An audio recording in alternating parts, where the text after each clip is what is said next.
That's it. Today in history. Today is Saturday, May 5th, the 125th day of 2018. There are 240 days left in the year. Today's highlight: on May 5th, 1862, Mexican troops defeated French occupying forces in the Battle of Puebla. In 1494, during his second voyage to the Western Hemisphere, Christopher Columbus landed in Jamaica. In 1818, political philosopher Karl Marx, co-author of the Communist Manifesto and author of Das Kapital, was born in Prussia. In 1892, Congress passed the Geary Act, which required Chinese in the United States to carry a certificate of residence at all times or face deportation. In 1942, wartime sugar rationing began in the United States.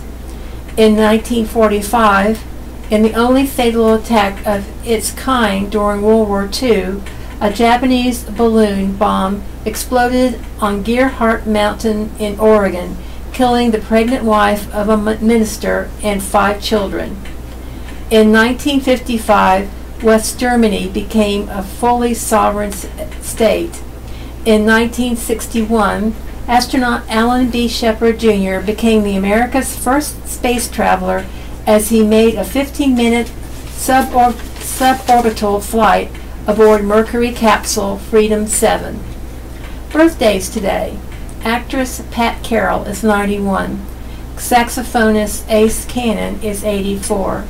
Country singer-musician Ronnie Stoneman is 80. Actor Michael Murphy is 80. Actor Lance Henriksen is 78. Comedian actor Michael Palin is 75. Actor John Rhys Davies is 74. Rock correspondent Kurt Loder is 73. Rock musician Bill Ward of Black Sabbath is 70.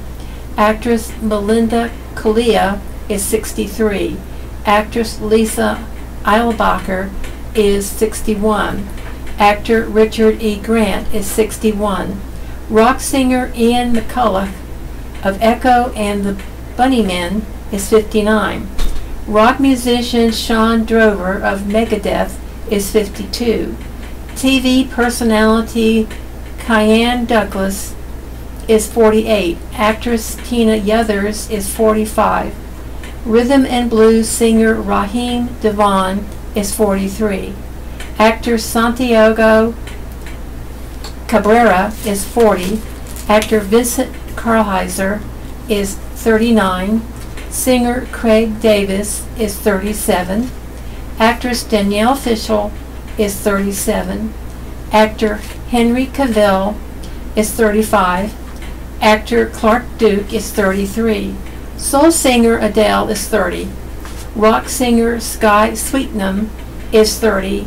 Rhythm and blues singer Chris Brown is 29. And we got a couple of birthday gals in our listening area. Not today, but tomorrow. Queen Graham and Ethel Bullard. Happy birthday. Livewire by Fayettevilles Observer. NC-24 project in Clinton nears completion. Traffic bottlenecks with the construction of NC-24 in Clinton, which is Sunset Avenue going into town between US 421 and the community college. There's been progress on NC-24 between there and Fayetteville, but when does it all finish? JQP Clinton. The NC Department of Transportation notes that like our outer loop in Fayetteville that will become Interstate 295, this project is being done in phases. The good news is important milestones are happening within this calendar year. For example, the 13.5 mile section of widening NC-24 between Maxwell Road in Cumberland County to Doughty Road in Sampson County was completed April 6th. This means traffic could begin using all 4 lanes of the new section. That was a $68.7 million project. 20 lanes are now open that allows motorists to bypass Roseboro 2. 2 more sections are scheduled to open later this year, both in Sampson County. This will eventually make getting from Fayetteville to I-40 easier if headed to southeastern North Carolina or the beaches. Here's an update from DOT spokesman Andrew Barksdale. On the timeline for various stages of NC-24 from Fayetteville to Sampson County to I-40 to Duplin County, work is underway to widen 7 miles of NC-24 from Dowdy Road in Sampson County to Michelob Road in Sampson County. It began in 2013. Is scheduled to be completed by fall 2018. This is a $46.7 million project. Work is underway would widen NC-24 from Mitchell Loop Road to US 421/701, all Sunset Avenue in Sampson County. Work began in 2014. Is scheduled to be completed in late 2018. This is a $55.2 million project. DOT plans to award a bid in late 2019 to widen NC-24 from Sunset Avenue and NC-24 from US 701 in Sampson County to Cecil Oldie Road. And DOT hopes to finish widening NC-24 from Silic and Odie Road to I-40 interchange. This project, however, is not currently funded.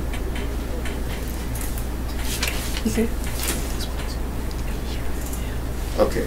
LiveWire seeks to answer questions of general interest in consumer topics. Initials are used to identify questionnaires when names are given. Contact LiveWire at livewire@FayettevilleObserver.com or at 486-3516. Need to know. Field of Honor. Flags are available for purchase. The annual event features hundreds of flags in front of the Airborne and Special Operations Museum in downtown Fayetteville. The flags honor veterans living or deceased and current military members. Flags are $25 per honoree. They may be purchased at the museum gift shop by calling 643-2778 or 643-2773 or online at shop.asomf.org. The opening ceremony for the Field of Honor is scheduled May 19th at 10 a.m. The flags will stay up through July 7th. Proceeds benefit the Airborne and Special Operations Museum Foundation. Mount Pisgah Baptist Church 30th Annual Spring Festival. The festival is today from 10 a.m. to 4 p.m. and will include food, crafts, baked goods, plants, kids' games, and activities, including a bounce house, pony rides, and miniature golf. Proceeds go towards student scholarships and church projects. For more information, call 485-5681. The church is on 3350 Butler Nursery Road. Springfest. Westminster Presbyterian Church will hold its 34th annual Springfest fundraiser today from 7 a.m. to noon. The combination indoor-outdoor yard sale, bake sale, biscuit sale, raffle, and live auction benefits Cumberland County students in need. Nurse Candlelight Walk. Cape Fear Valley Health System will hold its Nurse Candlelight Walk in observation of National Nurses Week on Thursday at 7:30 on the front lawn of the Cape Fear Valley Medical Center off Owen Drive. In case of rain, the event will move to the front lobby. The public is invited to participate. The walking course is roughly half a mile. Free parking will be provided in the Cape Fear Cancer Center parking lot. 71st Middle School honored. 71st class middle school has been honored by the NC Association of Scholastic Activities for outstanding contributions to scholastic activities in the 2017-18 school year. The school won a Challenge Cup in the small middle schools division. It will be honored at the association's annual meeting and in celebration at the school. Several local middle schools will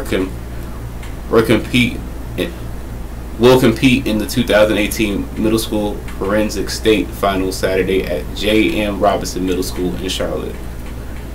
They are Grays Creek, 71st Classical, Mac Williams, Max Abbott, and Hope Mills. The finals will be held in 3 rounds beginning at 11 a.m. The event is open to the public. Admission is $3. Roger Moore. Special Operations Veterans honored.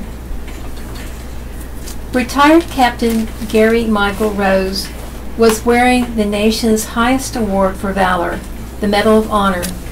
That same award was presented to him last year by President Donald Trump in recognition of his heroics during the Vietnam War.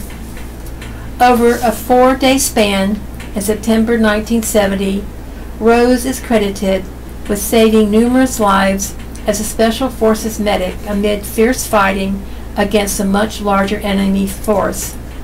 But on Friday at Fort Bragg, it was Rose who was in awe of the actions of his fellow troops as 9 Special Operations veterans were inducted as distinguished or honorary members of the Special Forces, Civil Affairs, and Psychological Operations regiments. "I'm just wowed by what those men did," Rose said after the ceremony at the U.S. Army John F. Kennedy Special Warfare Center and School, in which he was honored as distinguished member of the Special Forces Regiment. "They improved the lives of thousands," he said. "What I did, it pales.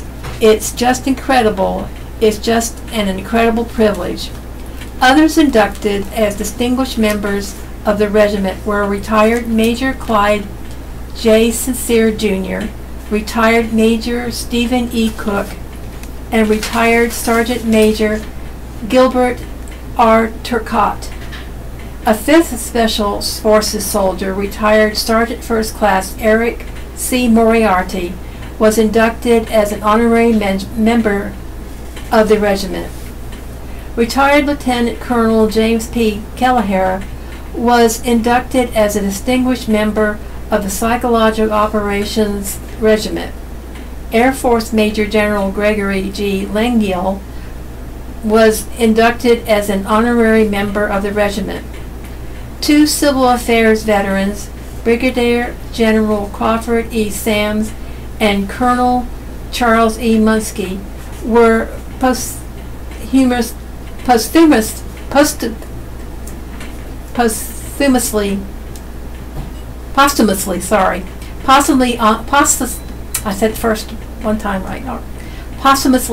honored as distinguished members of the regiment. They split up a word. I can't do it. Major General Kurt L. Sontag, Commanding General of the Special Warfare Center and School, said each of the honorees shared a commitment to service that goes well beyond their time in uniform. The honorees inspire and teach troops and are reminders of the legacy Special Operations Forces are asked to uphold every day, he said. Without their selfless service, both past and present, without their ability to put country above themselves, without their ability to serve in remote areas around the world, our regiments would not be as strong or as great as they are today, Sontag said. To be selected, a veteran must have made overwhelmingly significant contributions to the welfare of their respective regiments. The honors, he said, pay tribute to past special operators and those currently in the fight. This is a day to recognize and applaud the contributions and the members of our Special Operations Regiment, Sontag said. What they do every day is real and important. It must not get all the news that we used to do in the past. We are working in the shadows again, but it is equally important. Rose said he was honored by the recognition. After the ceremony, he was greeted by current and former soldiers, including the commander of the U.S. Special Forces Operations Command, Lieutenant General Kenneth E. Tovo, who commented that the Medal of Honor was long overdue. "I was only doing what I was supposed to be doing," Rose countered. As part of a joint force of Americans, Vietnamese, and Montagnards, Rose's team was inserted deep within Vietnam enemy territory in 1970. When the group came under attack, the Special Forces medic repeatedly exposed himself to enemy fire while treating the wounded, using his own body to protect the seriously injured. Rose continued treating the wounded for 4 days before a helicopter evacuation. When Rose's helicopter crashed, he again treated the injured until another rescue could be made. Rose said he continues to serve with the veteran organizations and other groups that support hungry children, the disabled, and people in need. "You don't stop serving," he said. Sontag said the sort of commitment was common among those honored. "These individuals do not know the meaning of the word quit," he said. When they finally put up their uniform, they dedicated their lives to others and their communities around the world. The other veterans honored made contributions from World War I through the most recent wars in Iraq and Afghanistan, and ongoing efforts to counter Russian aggression in Europe. Sincere, who served 21 years in the Army and 19 in Special Forces, was an original member of the 10th Special Forces Group and a veteran of the 77th and 5th Special Forces Groups. He served several tours in Vietnam and was awarded the Distinguished Service Cross for extraordinary heroism in combat in November 1966. After his retirement in 1971, Sincere continued to serve as an advisor to the Saudi Arabian military and has been active in several special operations veterans organizations. Cook, who served 20 years in the Army and 13 in Special Forces, is a veteran of the 5th and 10th Special Forces groups with multiple tours in Vietnam. After retirement in 1986, he continued to serve in the Army as a civilian until 2000 and continues to support the regiment through nonprofit organizations. Turcotte is a veteran of the 1st, 5th, and 10th Special Forces groups with service in Vietnam and in Cold War-era Berlin as a member of the Clandestine Detachment A. Moriarty served with the 19th Special Forces Group in the West Virginia National Guard. He is a veteran of Afghanistan and lost a leg during a training accident at Fort Bragg in 2006. The injury eventually forced Moriarty to retire, but he remains active with several works volunteering to help raise money for wounded soldiers and their families. Kelleher was commissioned in 1972 and joined Psychological Operations in 1987, serving until his retirement in 1995. He later served as an Army civilian for an additional 20 years. While in uniform, Kelleher established the Psychological Operations Dissemination Battalion, now known as the 3rd Military Information Support Battalion, and served as the unit's first commander. He deployed in support of Operations Desert Shield and Desert Storm and to Somalia in support of the Task Force Ranger. Langiel is the Deputy Commander General of Joint Special Operations Command at Fort Bragg. He previously served as Commanding General of Special Operations Command Europe in 2014, greatly enhancing the efforts to counter Russian influence operations by increasing the number of psychological operation forces on the continent and increasing their authorities. Sams was commissioned in 1923 as a field artillery officer and in 1929 as a lieutenant in the Medical Corps. He is credited for rebuilding the Japanese health system during World War II and leading civil affairs efforts early in the Korean War. He was awarded the Distinguished Service Cross for an amphibious mission to infiltrate North Korea to determine whether an outbreak in the country was bubonic plague. Sam served 33 years in the Army. He died in 1994. Muskie began his Army service in 1914 and deployed to Europe in 1917, but did not see combat in World War I. Instead, he supported efforts to negotiate the Treaty of Versailles as a German interpreter. He was recalled to duty during World War II, serving the artillery units on the East Coast before deploying to the Far East to assist in military governance. He served on occupation duty in Japan for several tours and held similar posts in Korea, where he was briefly the mayor of Pyongyang during a 37-day occupation of the communist capital. Muskie retired in 1958 with nearly 43 years of military service, including 20 on active duty. He died November 14, 1985 at the age of 88.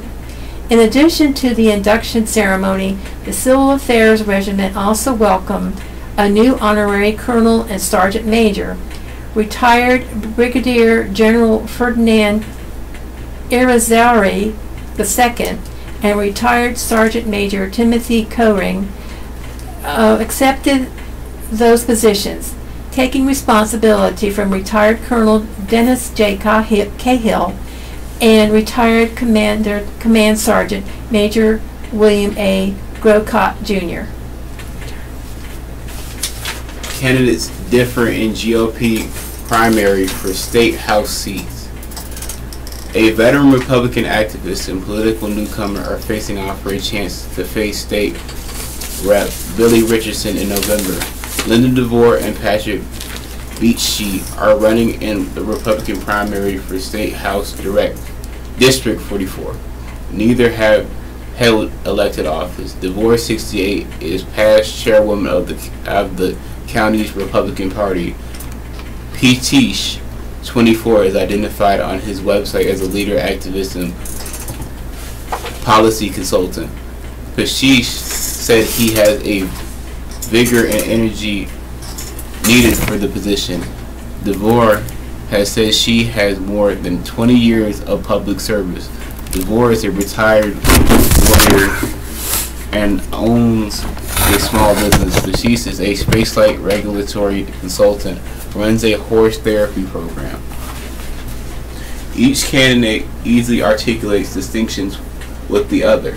DeVore said Petish has only been in the area for a few years since attending college in Florida. She stresses her wisdom, experience, and maturity, and her investment in knowledge of and service to the community.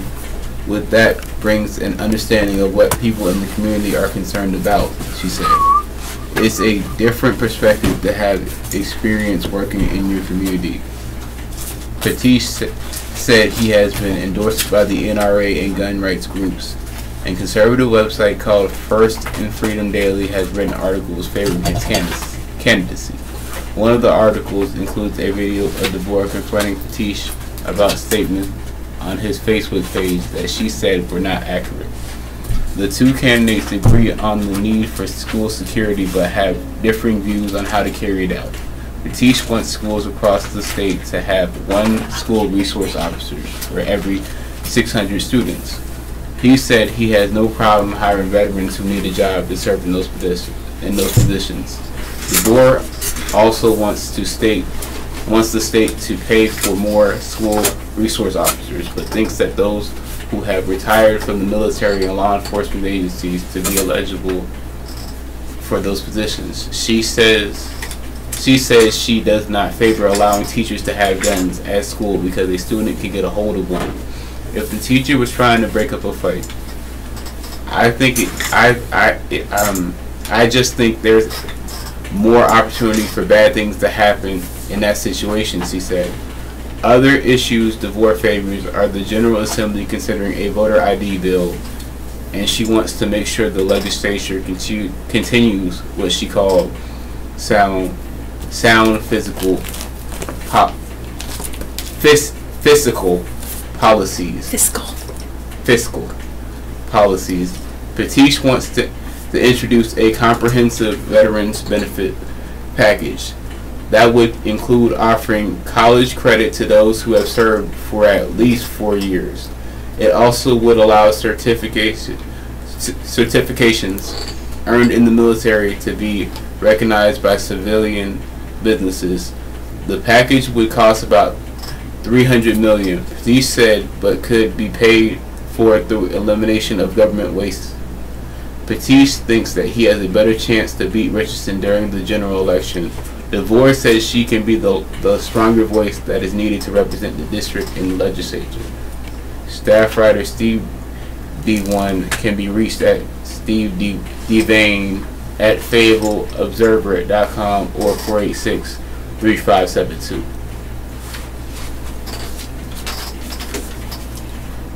Public Safety, Cumberland County arrest.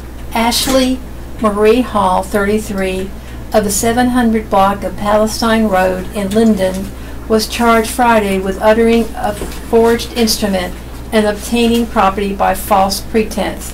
Bail was set at $3,000.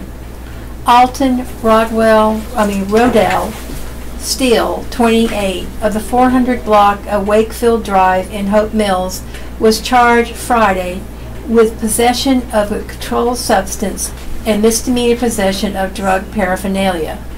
Bail was set at $5,000.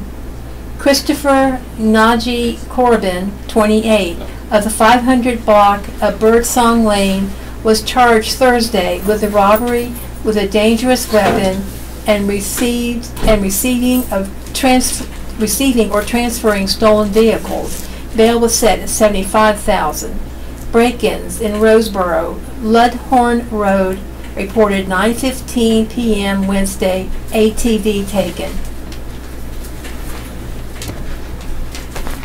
This is the Southeastern North Carolina Radio Reading Service, a United Way partner agency. We broadcast from the campus of Fayetteville State University, and our signal is carried by WUNC Chapel Hill. As a nonprofit agency, we rely on public donations. We request your support to continue our services. When making charitable donations, please keep the SENCRRS in mind. Our post office box number is 35029, Fayetteville, North Carolina 28303. If you have any questions or comments, please call us at 910-672-1600 or our toll-free number 844-709-5656. Your radio hosts today are Gordon and Becky, and we are proud to serve you today. Gates 4 Golf and Country Club 8th Annual For the Blind and Visual Impaired Golf Tournament Fundraiser. It is on Saturday, May 12th, 2018. Registration, it starts at 11 o'clock, located in the Riddle Room, and you'll get a Panera Bread box lunch to eat and go. At 12 o'clock is the tee-off at 4 man, and at 4 o'clock dining hour, hamburger, hot dog, and pasta bar. There's a $500 cash prize. First place team overall, second place Gates 4 golf certificate. New Chevrolet car is the first hole-in-one at designated hole. So there's a special ladies division, ladies and men's closest to the pin and long drive. $200, $250 per team, or $65 per player. Lunch and dinner provided. Free beverage carts provided. A $400 value for the above. City tax rate could hold steady. The city tax rate is projected to hold steady through the next year. According to the recommended budget that City Council is reviewing, the current state rate of $49.95 per $100, and assessed value has held steady for the past 3 years. The rate was made possible by cutting by cost savings and modest fee increases, said City Manager Doug Hewitt. Hewitt and his staff on Friday held 2 budget meetings with the mayor and city council members in small groups. The recommended budget will be available to the public in an online posting. City officials will hold a public hearing on May 29th. A final city budget must be approved by June 11th. Ahead of the passage, officials will make several presentations to City Council to discuss possible changes in transit fees, private dams, the airport, and Pathways to Prosperity program. Among proposed revenue options, the budget includes increases in the stormwater fee by 25 cents to total $4.50 per month. Residential solid waste by $82 per year to total $190 per year. Bus fare for adults 25 cents to total of $1.50, and various amounts for youth as athletic and after-school programs. The proposed fee increase for youth programs sparked discussion among council members. Councilwoman Kathy Jensen said that she would favor a larger increase. She said the increase is overdue, yet it would not prevent children in need from participating. I am in and out of the recreational centers, and if a child cannot afford to play, the city will let them not play, she said. It needs to be raised. The fee hasn't been raised since 1999. Councilman DJ Hare said he was not opposed to a slight increase, but wanted to ensure that there would be ample time for public hearings and discussions to get feedback from residents. Stormwater also garnered discussion. Councilman Bill Chris asked city officials if there were other ways to generate funding, such as bond referendum. We've got to give enough money, he said. We have to do something about those areas that are flooding. Expenditure highlights from the recommended budget are $645,000 for the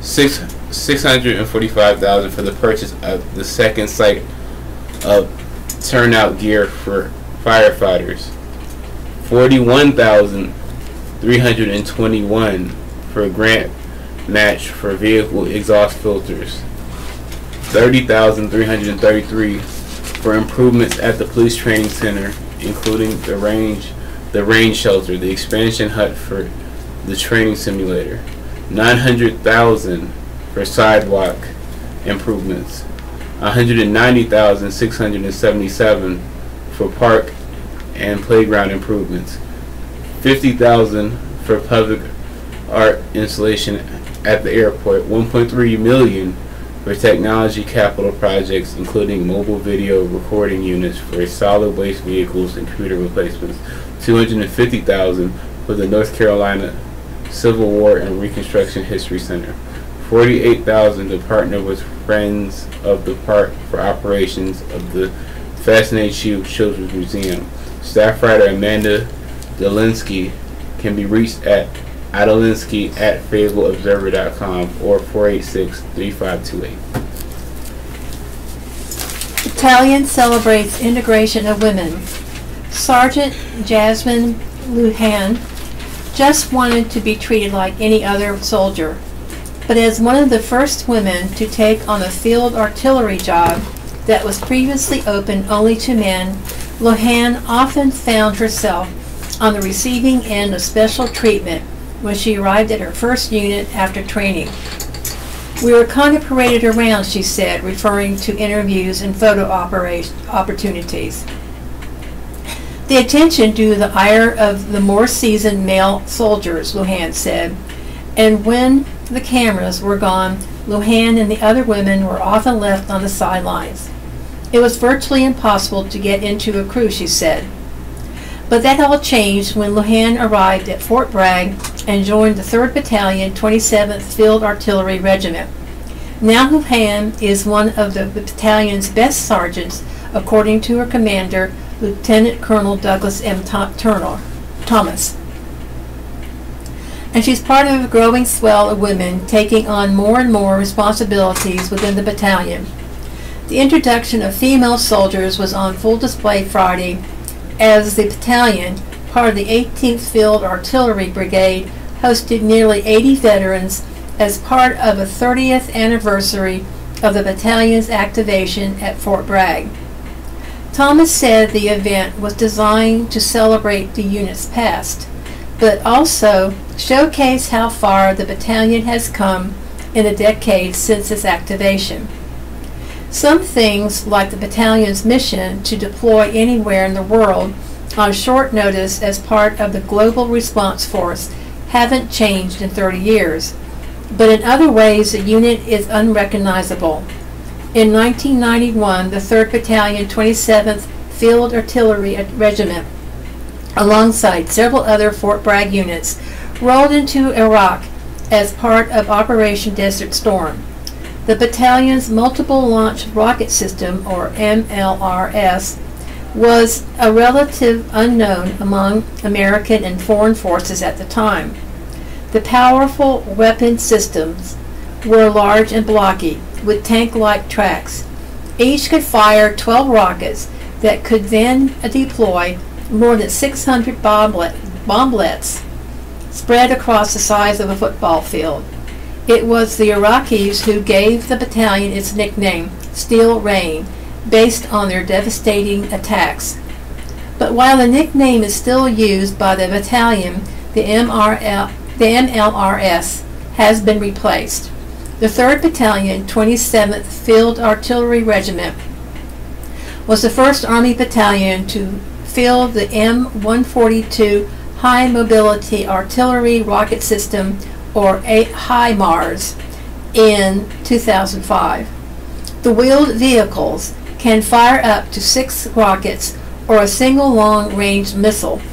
They are mobile enough that they can be flown to a remote location, fire, and immediately be flown away. Today, the unit is more agile, more precise, and more lethal than at any other time in its history, officials said. On Friday, veterans learned about the HIMARS just before the panel discussion with 5 of the battalion's female soldiers. Like the HIMARS, introducing women to the artillery was part of the evolution of the force, Thomas said. There was a lot of pushback initially in combat, he said, of the decision to open previously all male positions to female soldiers, but it's been an awesome experience. As a father of a 14-year-old daughter, Thomas said, he was proud to see the unit embrace the changes. I want my daughter to be able to grow up and do whatever she wants, he said.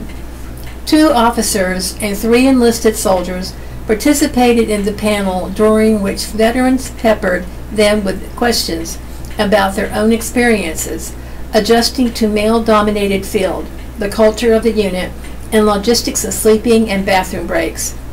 Most of the veterans had not served with the women while in artillery units. The soldiers, First Lieutenant Samantha Miller, First Lieutenant Ciara Jackson, Luhan, Private First Class Mary Slatton, and Specialist Mary Jones, said they have been welcomed with open arms into the battalion. Miller is not an operations officer, but previously served as a platoon leader. Jackson is a current platoon leader. Luhan is a fire control specialist. Slatton is a driver, and Jones is a gunner. Luhan said she was surprised by the number of women in the unit when she first arrived at the battalion. She said she was treated well, but more importantly, she said she had been held to the same standards as her male counterparts. I was expected to do the same things the males are expected to do, she said. I was expected to hit the ground running. Miller and Jackson agreed. They said they've had no issues as female leaders. I haven't experienced any backlash or anything, Miller said. Thomas said the battalion holds its soldiers to certain expectations. We're all human beings, and we wanted to be treated with dignity and respect, he said. The soldiers said they are fully integrated into HIMARS crews. Men and women train and serve side by side. When we're in the field, we're all in this launcher together, Sadden said. You really get to know each other. But the most important changes are still taking place. Slatton said lack of female role models remains an issue in the unit and across all field artillery. When she first arrived, there wasn't a single female non-commissioned officer in her battery, Slatton said.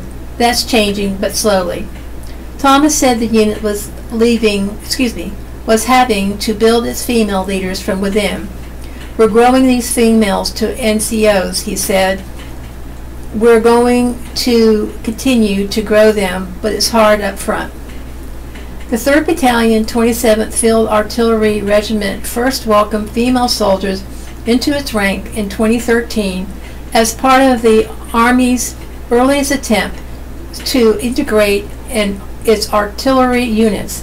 The Army formally opened field artillery positions in 2014. Suspect stopped with 48 theft-related charges. A man faces a total of 48 charges involving thefts from local businesses over the past year, a Fayetteville Police Department news release says. Eric L. Wolf, 48, of 3400 block of Ireland Drive, is associated of stealing lawn equipment, small kitchen appliances, tires, vehicle batteries, air conditioners, power tools, generators, and cross codes from businesses including Lowe's, Pep Boys, Marshalls, and Home Depot. Warrants have been issued for Wolf, charging him with felony offenses including 5 counts, each of larceny and possessing stolen property, 4 counts of conspiracy, and 1 count of breaking and entering a motor vehicle. Wolf is charged with a total of 33 misdemeanor charges, including 15 counts each of misdemeanor larceny and misdemeanor possession of stolen property, and 3 counts of misdemeanor conspiracy. Anyone with information is asked to call Detective K. Valentine at 583699 or Crime Stoppers at 483-TIPS-8477. Nancy McClary.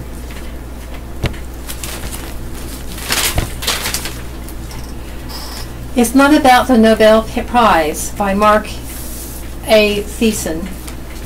The prospect of winning the Nobel Peace Prize is understandably tantalizing for President Trump after all the contempt he has faced from the political establishment, watching liberal heads explode at the suggestion by South Korean President Moon Jae-in that he deserves the award must be gratifying.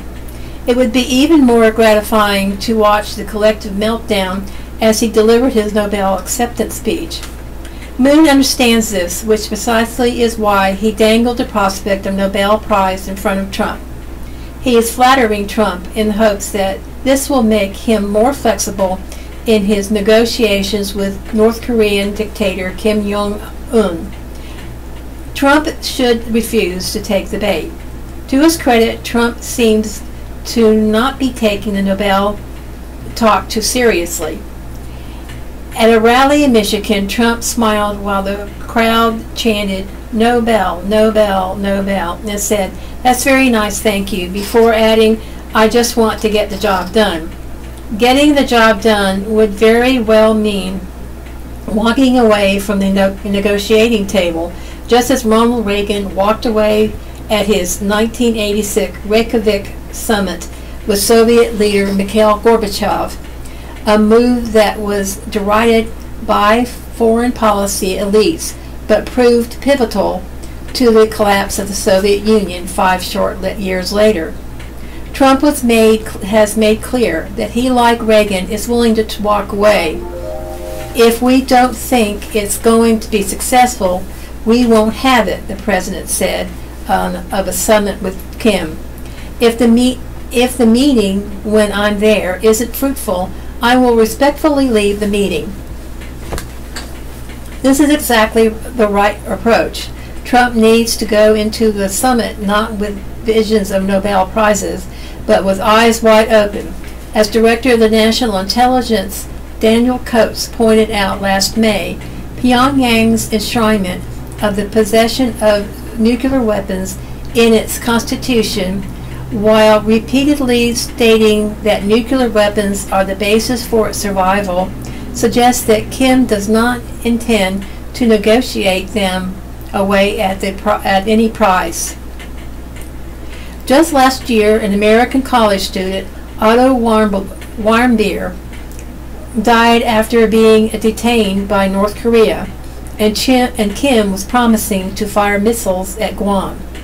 Now he is on charm offensive designed to buy him breathing room, lift sanctions, extort money from the West, and decouple the United States from its ally, South Korea.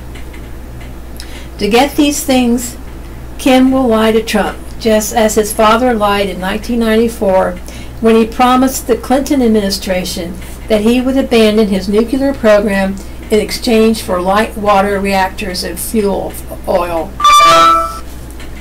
If Trump wants to succeed, he must want to deal less than Kim does. He must be willing to walk away and to make Kim understand that he is serious about military option if negotiations fail.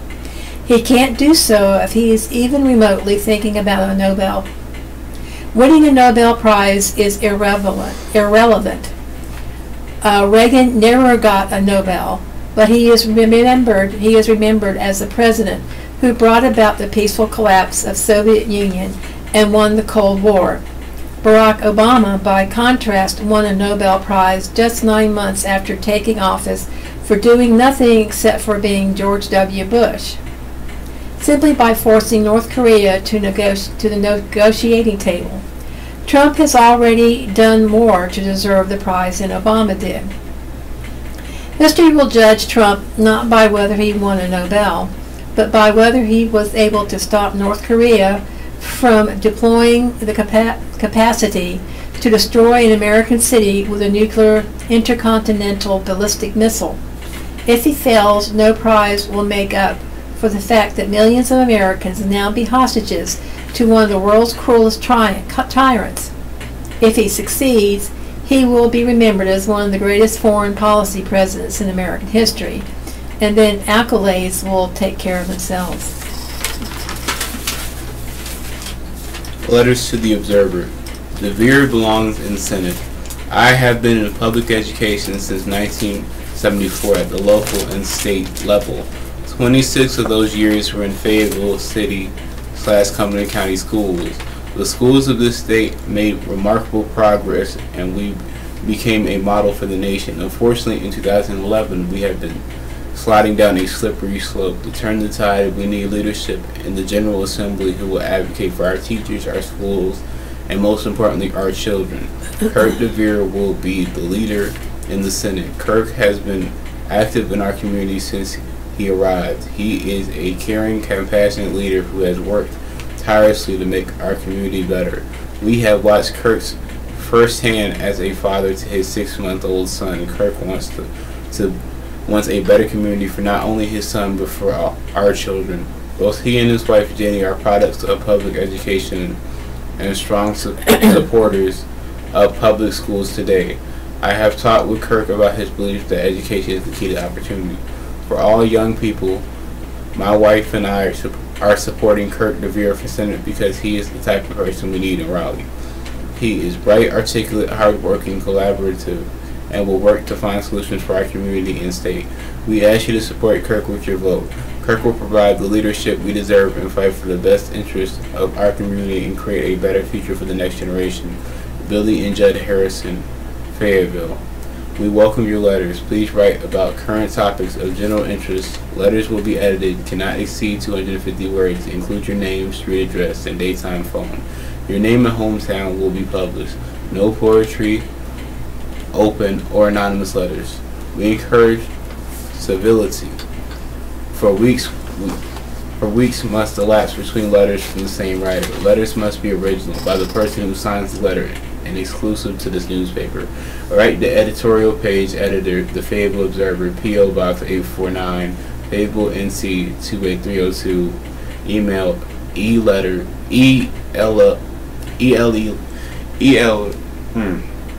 editors at FayettevilleObserver.com. Excuse me. World editorials, UK sidelined by bromance. The London Evening Standard on the bromance between U.S. President Donald Trump and French President Emmanuel Macron. What is it about world leaders and their obsession with male grooming products? Tony Blair's friendship with new President George W. Bush was sealed at Camp David with a conversation about their choice of toothpaste. Donald Trump, an expert on hair applications, flicked the dandruff off the shoulders of Emmanuel Macron during his visit to the White House. It was just one of many physical signs of the bromance between the two presidents as they held hands, pecked each other's cheeks, slapped each other's backs, and kissed the proffered hands of their glamorous wives. Britain looked on like the cheated partner as Mr. Trump described his French counterpart as a special friend and described the two countries as each other's oldest allies. This wasn't in the Brexiteer script. Trump's America and Brexit Britain were supposed to be inseparable partners in touch with the popular anger about remote global elites and partners in the crusade against globalization. That's what Theresa May intended when she rushed to meet Mr. Trump in his first week in office with a promise of a full state visit. That's what Boris Johnson was thinking as he headed off to Trump Tower to cozy up to fellow right-wing populist Steve Bannon. Now it's the Marseillaise being played on the White House lawn, and it's the self-appointed French leader of a liberal internationalist world order who has the ear of the president. He used it in good effect, using his visit to try to corral the United States president into new international nuclear deal with Iran. Mr. Trump is attracted to power, and Monsieur Macron exudes it. No wonder the American president is in no rush to visit the British government. For back home, it looks like our economic policy is being written by Jacob Rees-Mogg, who killed off months of Downing Street work on the custom partnership with the EU by calling it cretinous, while other foreign policy with our neighbors like Ireland is being dictated by a tiny number of DUP MPs who today threaten to bring down the government unless they got their way on the Irish border issue. Everything about Monsieur Macron says, "État c'est moi." Who is in charge of the British state is less clear. Opinion: Fayetteville, race, and the Tyrone Williams saga. Tyrone Williams'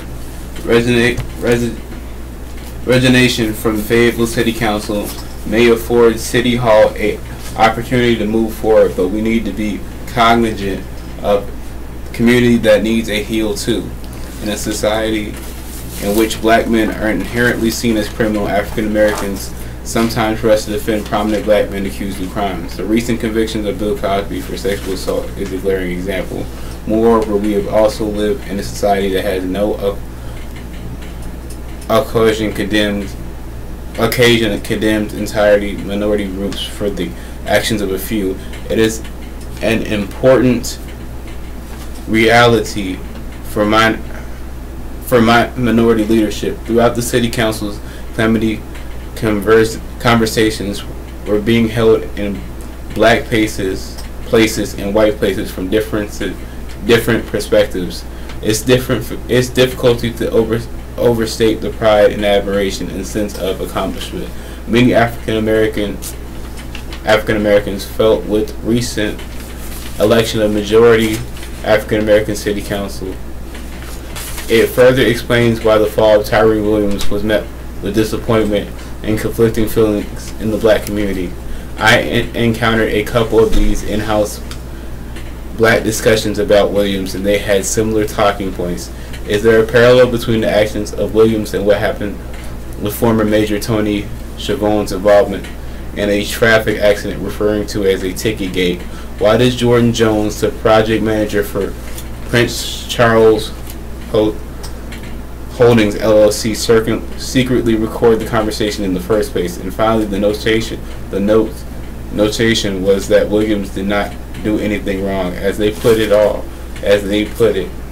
All Williams did was what the white guys were doing and getting away with for years. Perhaps it's my law enforcement background, but I don't see a parallel between Schiavone and Williams. The glaring difference between the two is the FBI investigation of Williams. The FBI investigates criminal offenses. Williams' actions have also appeared to be personal. As far as those other talking points, I don't see how answers to these concerns would change the outcome of audio recording, which presented the biggest local challenge. The perception of corruption of black public officials is practically stinging from the minority community, in part because they are generally unrepresented anyway. But if African Americans want to experience true progress as people, we cannot protect any public official within our ranks who poses a threat to our community or well-being. I am not on a mission to destroy Tyrone Williams. It is not for me to decide his guilt or innocence. Like most of us, I'm an outsider looking in, and I applaud his decision to resign. I wish him well. Perhaps our community would have been spared some of this pain if Williams hadn't had a few local supporters encouraging him not to resign. Their apparent enabling behavior was perplexing and likely irresponsible. What do you say? We're not going to make that. This is the Southeastern North Carolina Radio Reading Service, a United Way partner agency. We broadcast from the campus of Fayetteville State University, and our signal is carried by WUNC Chapel Hill. As a nonprofit agency, we rely on public donations. We request your support to continue our services. When making charitable donations, please keep the SENCRRS in mind. Our post office box number is 35029, Fayetteville, North Carolina 28303. If you have any questions or comments, please call us at 910-672-1600 or our toll-free number 844-709-5656. And your radio hosts today are Gordon and Becky, and we are proud to serve you today.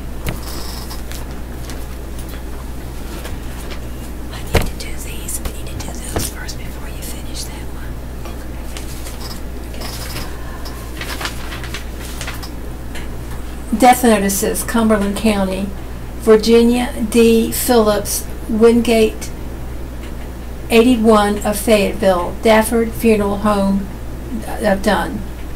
Bernard Short, 85 of Willington Adcock Funeral Home and Crematory in the Cape Fear region. Paul Boyles, 93 of Red Springs, Bowles Funeral Home of Red Springs. Seth Daniel Cartledge, 24 of Rayford, Reeves Funeral Home, Hope Mills. Letty Mae Seeley Jacobs, 81 of Rowland, Boyles Funeral Home of Rowland. Haley Brooke Butler, 21 of Laurinburg, Richard Boyles Funeral Services. Joanne Summers, 69 of Rayford, Lafayette Funeral Home. Sarah Louise Brayboy, 53 of Laurel Hill, Richard Bowles Funeral Service.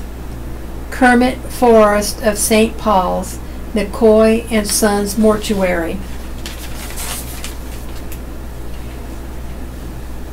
Alice Getty, 72, died Sunday, April 29th. The funeral is on Saturday at noon at the chapel.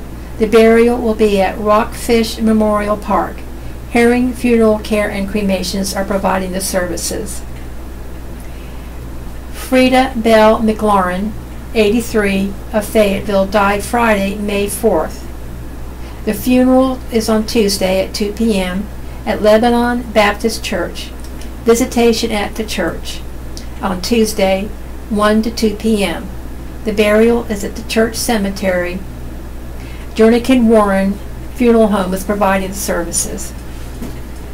Jeannie Alsbrook Lassiter, 94, of Eastover, died Thursday, May 3rd. The funeral is on Monday, 2 p.m.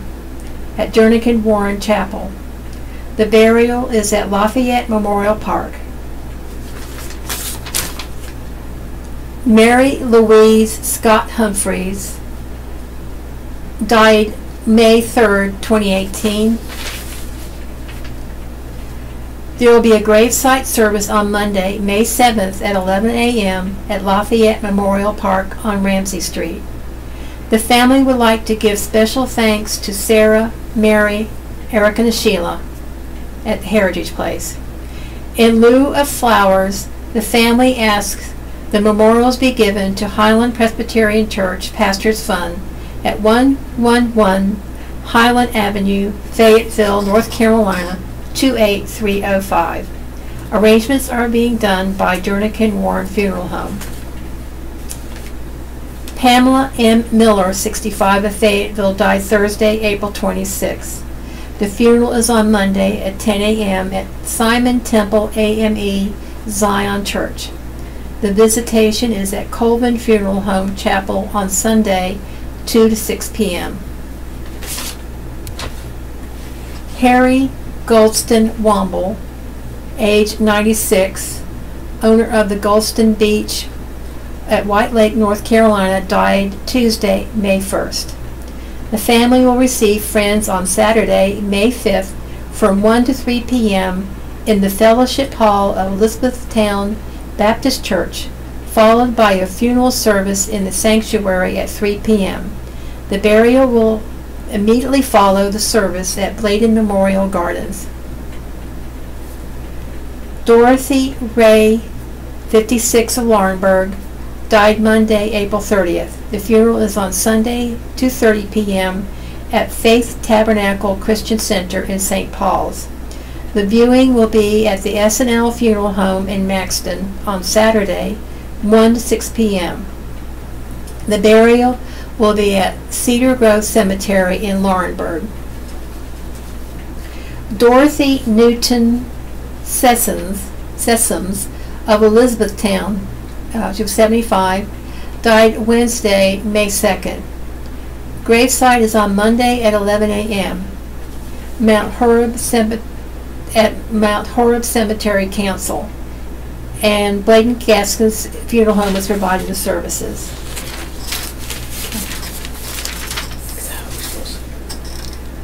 Are we supposed to be standing? Supposed to do what? Are we supposed to be on stand right now? Switch over. Switch over. Let's go. Yeah, you need to switch over.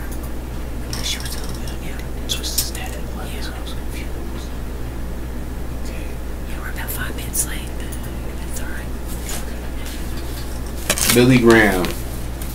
Study the Bible to learn the full truth about God's love. I grew up believing that it didn't take much to make God angry at me, that I always needed to be on my best behavior or he'd punish me. But my friend says I'm wrong, and that God loves us and treats us gently and with kindness no matter what we do. Who's right? Miss LT. In reality, you both are partially right. You both are also partially wrong. Let me explain. On one hand, you have to understand a very important truth about God. He is absolutely holy and perfect, and sin is an offense to him. The reason is because when we sin, we are actually rebelling against him and telling him we don't want anything to do with him, and nothing could be more serious. When the prophet Isaiah was given a vision of God's holiness, the Bible says he cried out, "Woe, woe to me, I am ruined, for I am a man of unclean lips. Isaiah 6:5. But your friend also right when she says that God loves us, for He does. The proof is that He sent His Son into the world to give us life for our sins. We have done that. That if He didn't love us, of course not. Listen, God isn't vengeful, angry God. You seem to picture Him. Nor is He so kind and gentle that He is never intervenes when we sin or hurt others. As your friend seems to believe, instead He loves us and wants to come into our lives to cleanse us of our sins and make us more like Jesus. With faith, ask Christ to come into your life today. Then begin seeing God as He really is by making the truth of His Word the Bible part of your life every day. Tribune Content Agency.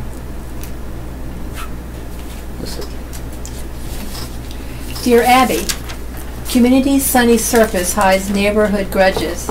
Dear Abby, my wife and I live in a small town in the Northwest. After many years feeling that a warmer climate may be better for us, we decided to retire and move to a 55-plus community. We researched and visited several and recently bought a home in one of about 5,000 residents and a lot of senior activities. After closing, we stayed around for several days to get better acquainted and got a rude surprise. Everyone we met was very friendly, but quite a few seemed to have a grudge about at least one other person in the community. We've always made friends easily. What can we do to say or be able to be friends with neighbors who have grudges against each other? If you are friends with them, you can't be friends with us. Not taking sides in the South. Dear Not Taking Sides, it appears that you not only moved south, but also into elementary school, complete with playground politics. Do not allow yourselves to be shanghaied into an exclusive relationship with anyone who tries to blackmail you this way. If your neighbors can't get along with each other, let it be their problem and see them separately. And when they put down the people you don't like, change the subject. Do not allow yourselves to be shanghaied into an exclusive relationship with anyone who tries to blackmail you this way.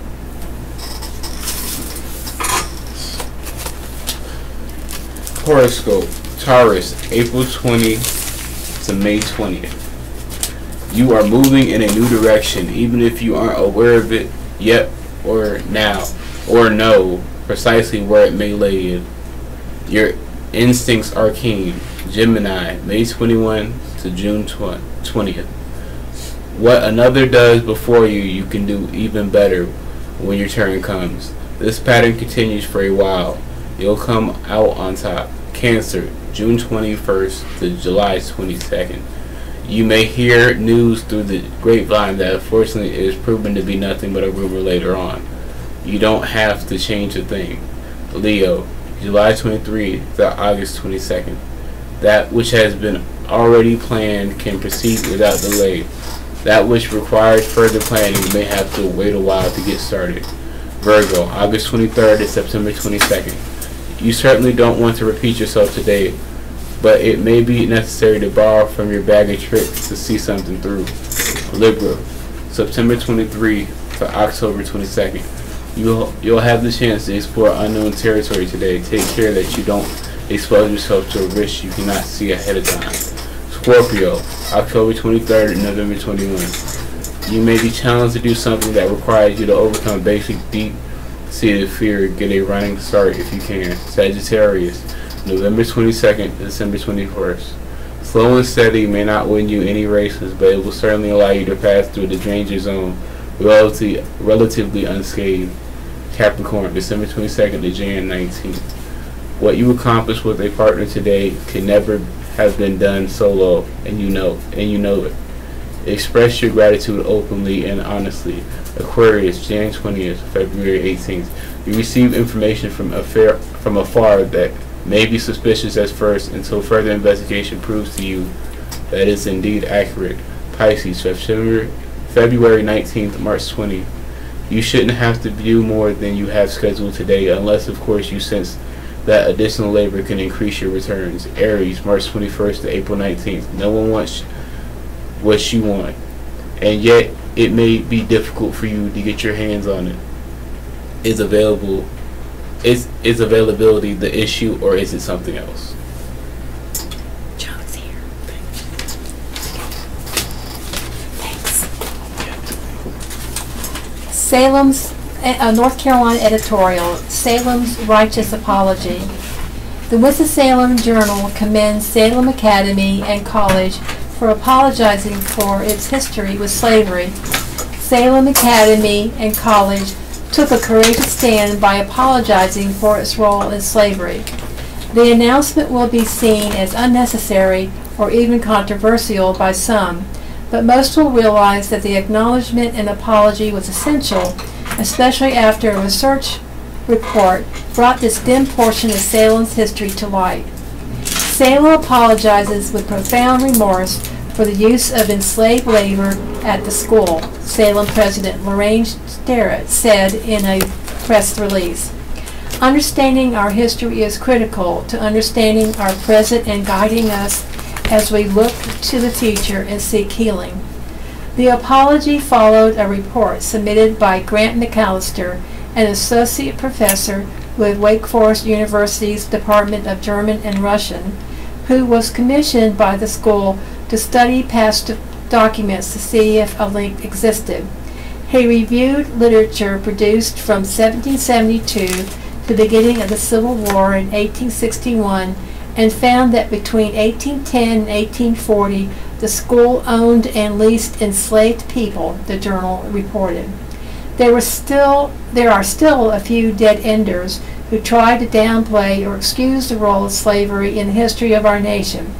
It's true that sensibilities were different when slavery was commonplace, but it's also true that even before we became a nation, there were abolitionists who tried to enlighten society to slavery's evils. The reluctance to give up slavery led to one of the darkest chapters in our history, the Civil War. Last year, Salem joined a consortium of universities studying their relation to slavery. Many participants, including Brown University, Emory University, and UNC Chapel Hill, have found that slave labor contributed to their schools during the antebellum period. As some continued to argue over the proper context of Confederate documents, Salem has taken a stand for integrity and an accurate historical record. Salem plans to continue its research and will also form a new commission to help create programming for the greater campus community, the journal reported. Salem will also hold a series of meetings to discuss its history with slavery. We encourage public attendance. A ministry that saves many. The news and record of Greensboro on the work of a ministry. In the last 2 years of Lyndon Johnson's presidency during the height of the Vietnam War, when a rapidly changing society and civil disobedience sent people to the streets and sometimes violent protest, a truly wonderful thing happened in Greensboro. Members of the congregation of Grace United Methodist Church saw a community in great need of support, and they came up with seed money to start a ministry that would help feed, protect, and advise people whose lot in life left them with many questions, including where to eat and sleep. In 1968, with a budget of $28,000 a year, the Inner City Mission was launched to provide emergency assistance with food, shelter, and clothing for inner city families who were having difficulty. 2 generations later, Greensboro Union Ministry, as the fledgling mission is today known, is celebrating its 50th birthday. GUM today is supported by more than 200 congregations that represent a variety of faiths, largely run by volunteers. Myron Wilkins is its executive director. This is a place where men and women can find shelter at night, where a hot shower and hot meal are offered, where health care and advice are served, and paths to independence can be blazed. Sadly, not everyone has embraced gum. The agency started in many smaller facilities before moving to a former grocery store on Martin Luther King Boulevard. But when the site was outgrown and revitalization projects were being launched along MLK, gum was pushed to even paid. The city gave $252,000 to relocate. It landed at its current address near the corner of Gate City Boulevard and Eugene Street, where some neighbors didn't want it. Hope Mills Lake closed to swimming. Hope Mills Lake has been closed to swimming as a precautionary measure, Town Manager Melissa Adams said. Adams said the town is in the process of establishing proper water quality testing procedures for the lake. Until that process can be established, and due to the fact that we have had people in the swimming area already this year, the town of Hope Mills will be closing the swimming area at the Hope Mills Lake beginning Friday, Adams said in a press release. This is simply a precautionary measure in the interest of public safety. The lake was refilled in January after a dam was completed to replace one that failed in 2010. Mayor Jackie Warner said it could be 3 weeks or a month before the lake is reopened to swimmers. Spring Lake mom, son arrested on drug-related charges. Excuse me. A Spring Lake mother and son were arrested Thursday after lawmen executed a search warrant at their residence and found 1.5 pounds of marijuana, according to arrest warrants in Cumberland County Magistrate's Office. Barbara Ann Locklear, 45, and Devonte Devon Locklear, 26, are charged with possessing marijuana with intent to sell and deliver, manufacturing marijuana, maintaining a drug dwelling, and misdemeanor possession of drug paraphernalia. When the Cumberland County Sheriff's Office deputies entered the home on the 1600 block of Buzz Drive, the Locklears were in the living room where lawmen found 6 bags of marijuana, documents said. The Devonte Locklear bedroom deputies found 37 bags of marijuana and drug paraphernalia. Another 27 bags and more paraphernalia were located in Barbara Locklear's room. Bail was for each of the Locklears was set at $5,500. Donaldson questions DeVere endorsement. State Senate candidate Clarence Ed Donaldson has questioned an endorsement of his opponent Kirk DeVere by former Senator Tony Rand, who serves on the NC Lottery Commission. Donaldson said Wednesday he believed the Lottery Commission forbids its appointees from endorsing candidates, but a check with the State Lottery Office and a spokesman for the governor who appointed Rand to the commission found that Donaldson is apparently wrong. The two candidates have repeatedly traded blows in their bid for the Democratic primary for the Senate's District 19. They have accused each other of supporting Republicans, and they have used pictures of President Trump on their campaign flyers to make the point. A DeVere mailing this week showed a picture of Donaldson wearing a Make America Great Again red cap with a long Pinocchio-style nose. Whichever candidate emerges as the winner of Tuesday's primary will challenge Republican Senator Wesley Meredith in November.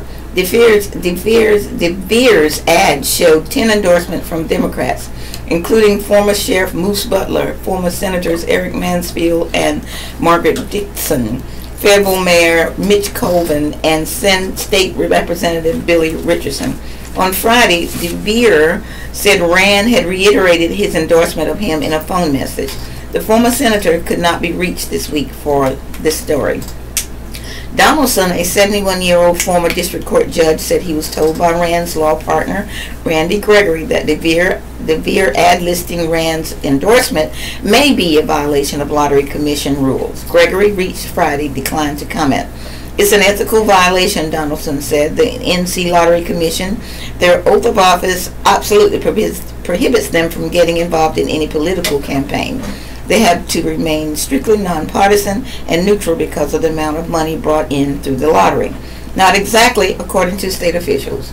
Van Denton, the communications director for the state lottery, said Rand's role as a lottery commissioner is not a full-time paid position.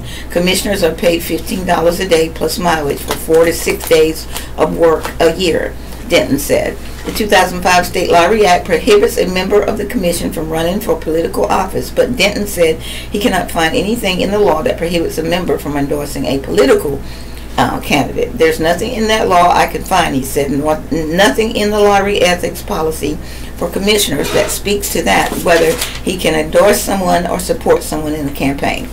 Denton did reference another ethics policy that applies to governor appointees.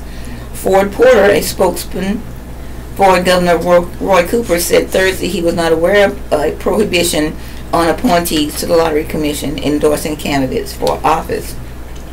Cooper appointed the former Senate Majority Leader to the commission in August. DeVere, the 47-year-old owner and president of the 219 Group marketing company, backs the contents of his ad.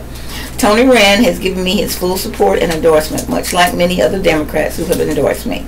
I do find it interesting Donaldson is more concerned about who's endorsing me than talking about the issues that affect the citizens of Cumberland County and North Carolina. DeVere served one term on the federal city council and ran for mayor in 2018. Donaldson served as a district court judge from 1996 to 2006. He lost re-election in a campaign where David Hasty and George Franks accused him of being soft on drunken driving defendants and playing favorites with certain lawyers. JT's Jump Masters open at Wakonda Shopping Center in West Fayetteville. JT's Jump Masters is up and running, giving people in these parts a second option to enjoy indoor trampoline park fun. JP's Jump Masters on 7005 Nexus Court officially opened March 24th after a soft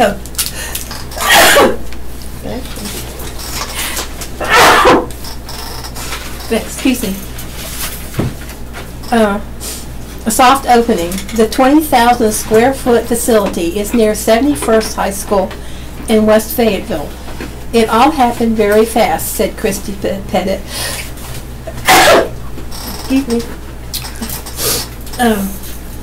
Excuse me. The 37-year-old owner of the business that considered part of Wakonda Shopping Center. The same week the park opened, she gave birth to a set of twins through in vitro fertilization. She did not want her 4-year-old son, Liam, to be her only child. It has been very exciting to do something in honor of someone else. It means a lot to me, she said. It's been great to work with the general public on a daily basis, and that's been fun.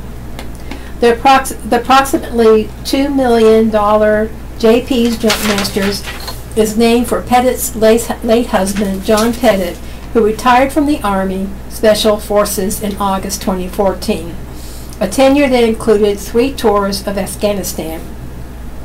John Pettit served as a Special Forces medic, and he concluded his military career with the rank of Sergeant First Class. A native of Illinois, he died in Fayetteville of a heart attack at the age of 36 on November 23, 2015. I think he'd be really proud, she said. He definitely was my inspiration in doing this. An overall 10,000 square feet of trampoline space, an arcade, a cafe, and a 2,100 square foot outdoor patio space for live music are incorporated into Pettit's park vision. She said the patio was completed earlier this month, and she hopes to begin presenting live music shortly. Pettit is a fan of country music, and she also is interested in showcasing jazz bands and cover bands. I also want to support people and their dreams, like I've been supported, she said. I've been teaching for 15 years, and a lot of my students are now pursuing careers in singing and playing instruments. The trampoline spread includes basketball courts, dodgeball, a foam pit, and separate area for children under the age of 5. The Valley Gate Drive establishment, New Delhi, is serving food on site, and JP's Jump Masters also features a cafe and smoothie bar. People can use our facility, Pettit said. They can get coffee and lunching without jumping. Kate Meter is the park's general manager, overseeing a staff of 25 employees. As for business so far, Pettit said, I don't think it's where I thought it would be, but we're not struggling. Business is good, but I definitely need to get the word out more. We're trying to market better. Once the people understand what we are, we'll have lots of repeat business. Injured woman in Aberdeen house fire dies. An Aberdeen woman who was injured in a house fire Friday morning has died. Patricia Stricker, 77, of the 100 block of Michael Lane, died at First Health Moore Regional Hospital in Pinehurst, authorities said. Her husband, Dale Stricker, whose age wasn't given, initially was taken to the same hospital and then transferred to UNC hospitals in Chapel Hill. The couple's dog, who also was in the house, was taken to a local veterinary clinic and is reported to be in good condition. The fire was reported just before 9:30 a.m. according to Aberdeen Fire Chief Philip Richardson. Smoke was visible when firefighters arrived and the two occupants were still inside. Firefighters went into the house and assisted a man in walking from the home. The woman was found in her bed, authorities said. The fire was brought under control in less than 30 minutes, Richardson said, with the majority of damage confined to the bedroom. There was smoke damage throughout the house. The cause of the fire has not been determined. Urologist faces new charge. A Fayetteville urologist accused of sexually assaulting a male acquaintance was arrested Thursday on another sex-related offense, according to an arrest warrant in the Cumberland County Magistrate's Office. Lang He Nguyen, 35, of the 800 block of Summer Drive, was charged attempted second-degree forced sex offense. The alleged offense happened April 12th, the warrant said. Bail was set at $100,000. Nguyen, N-J-U, That's it. okay, Yeah. was charged in April 2017 with second-degree forcible sex offense and misdemeanor sexual battery. He is scheduled to appear in court on those charges August 14th. Nguyen joined Cape Fear Valley Urology in 2016 and had medical privilege at Cape Fear Valley Medical Center, Highsmith Rainey Specialty Hospital, and Hoke Healthcare. Nguyen is no longer employed at the Cape Fear Valley. Nguyen's medical license is inactive, according to the North Carolina Medical Board website. DOT to improve safety of main road through UNCP. Officials with the University of North Carolina at Pembroke decided to be proactive in keeping their students safe and are starting to see the results of their efforts. The university contacted the State Department of Transportation with concerns about student safety crossing the road, according to a news release from the DOT. State engineers investigated and recommended several roadway enhancements. Last month, transportation and university folks broke ground on a project that will bring improvements along 1 mile of North Odom Street, which turns into Prospect Road, that runs along the campus. In attendance at the April 20th ceremony and providing shovels were James Strogden, Secretary of the Department of Transportation, UNCP Chancellor Robin Gary Cummings, and Pembroke Mayor Charles Gregory Cummings. Grady Hunt, the DOT board member who lives in Robeson County, also attended the event, along with 100 others held at the Gibbons Performance Arts Center on campus. This much-needed makeover will dramatically improve not only the safety, but the appearance of a major route into the UNCP campus, he said, according to the release. The project will add medians, roundabouts, crosswalks, and sidewalks to the road, which is used daily by students. The 5-lane road will be reduced to 1 travel lane in each direction, the release says. Trogdon is quoted in the release to say, "We collaborated with the university and the town to fine-tune what became an innovative design," Trogdon said. This project will transform an important campus corridor and help the University of North Carolina at Pembroke continue to expand its facilities and attract new students. For folks interested in how the new road will look and work, the DOT has a handy-dandy visualization on YouTube at https://www.youtube. This is the Southeastern North Carolina Radio Reading Service, a United Way partner agency. We broadcast from the campus of Fayetteville State University, and our signal is carried by WUNC Chapel Hill. As a nonprofit agency, we rely on public donations. We request your support to continue our services. When making charitable donations, please keep the SENCRRS in mind. Our post office box number is 35029, Fayetteville, North Carolina 28303. If you have any questions or comments, please call us at 910-672-1600 or our toll-free number 844-709-5656. Your radio hosts today are Joan Townsend and Becky Johnston. We are proud to serve you today. Gates 4 and Country Club 8th Annual For the Blind and Visually Impaired Golf Tournament fundraiser for WeReadRadio.org and We Read News and Information through radio receivers to the blind and visually impaired. There's $250 for a team or $65 per player. Lunch and dinner provided, free beverage carts provided, and it's a $400 value for the above.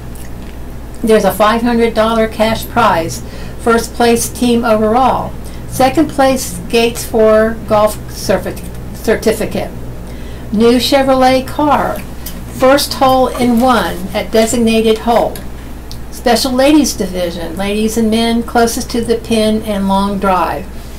It's on Saturday, May 12th, 2018. 11 o'clock is a registration where you will located at the Riddle Room, where you will receive a Panera Bread box lunch for eat and go. And at 12 o'clock is the tee-off at 4-man. And at 4 o'clock, dining hour with hamburger, hot dogs, and pasta bar. Sounds good. Federal charges filed against I-95 driver. Federal charges were filed Friday against a Sampson County driver accused of causing a Thursday crash on Interstate 95 in Harnett County, leading to a chase of a stolen pickup for more than 70 miles, the attempted theft of two 18-wheelers, and a shotgun blast into one of them. Raymond Lee Bryant, Jr., 44, of 4308 Dunn Road in Roseboro, was charged by a federal magistrate with carjacking and brandishing a firearm during and in relation to the carjacking, according to release from the Office of the United States Attorney for the Eastern District of North Carolina. Bryant has been held in the Nash County Sheriff's Office Detention Center on Friday under bail with the Bureau of Alcohol, Tobacco, Firearms detainer in place, said Major Jeff Huber of the Harnett County Sheriff's Office. Bryant, lawmen said, caused a crash between exit 73 and 75 on I-95 near Dunn, and after being unable to take two tractor trailers, took a pickup and reached a mile marker 149 just north of Rocky Mount before he was apprehended. Huber said approximately 11 ounces of marijuana with a value of $1,650 was seized from the suspect's maroon Ford Ranger at the scene in Harnett County. In the truck, Bryant had a Remington 12-gauge semi-automatic shotgun and a Mossberg pump-action 20-gauge shotgun, according to a probable cause affidavit filed in federal court. A handgun recovered in Nash County, the investigation has revealed, belonged to the occupant of the vehicle that was stolen. The incident began to unfold about 4:20 p.m. Witnesses told lawmen Bryant had been driving recklessly before causing a crash with another vehicle. Armed with both shotguns, Bryant got out of his pickup and approached an interstate tractor trailer, the federal document said. Bryant approached the truck owned by Tennessee-based Western Express and fired a shot at the cab of the truck, the affidavit said. At gunpoint, Bryant forced the driver and a passenger out. As he tried to attempt to drive the truck, first putting it in reverse. It carjacked, knocking the northbound lanes of I-95, knocking out the lanes of I-95. He got out of that rig, leaving the Mossberg shotgun behind, and tried to carjack a second tractor trailer, the affidavit said. The driver of that semi-truck saw Bryant coming, got out of the cab, and ran.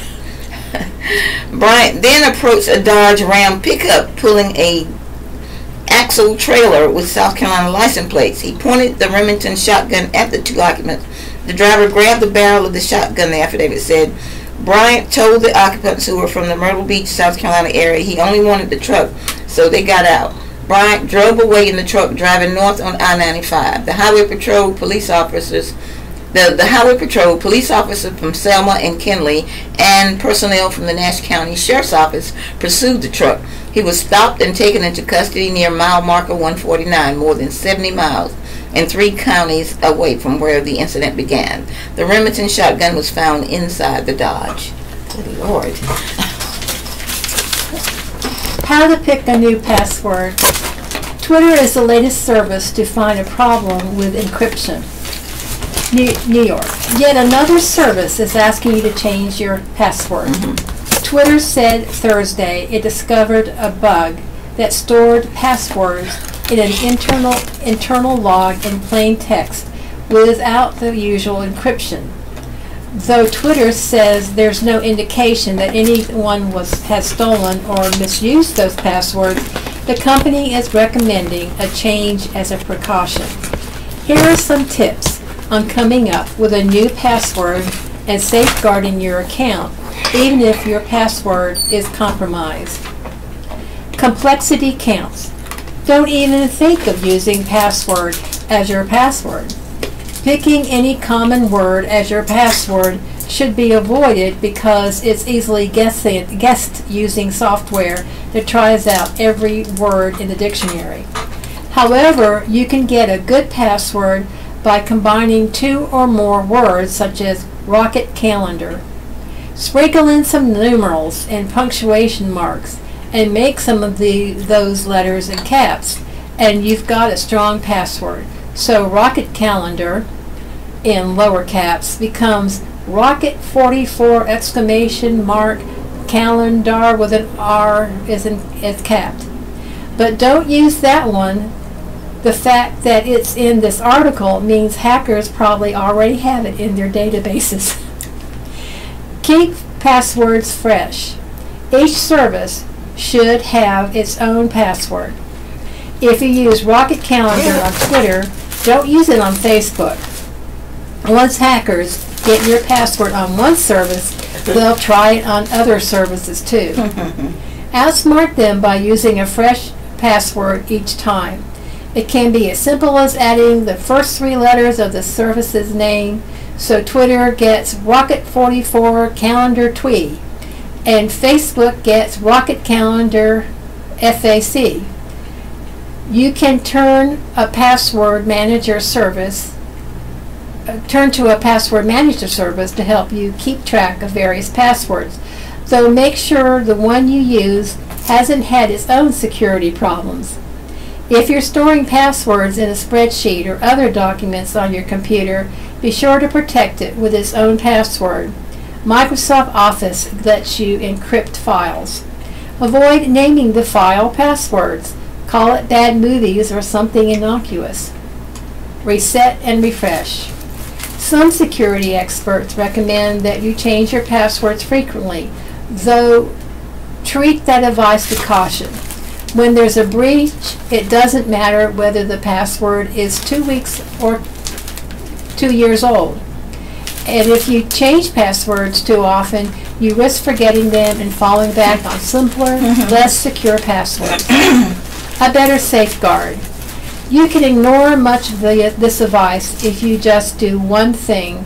Turn on two-factor authentication.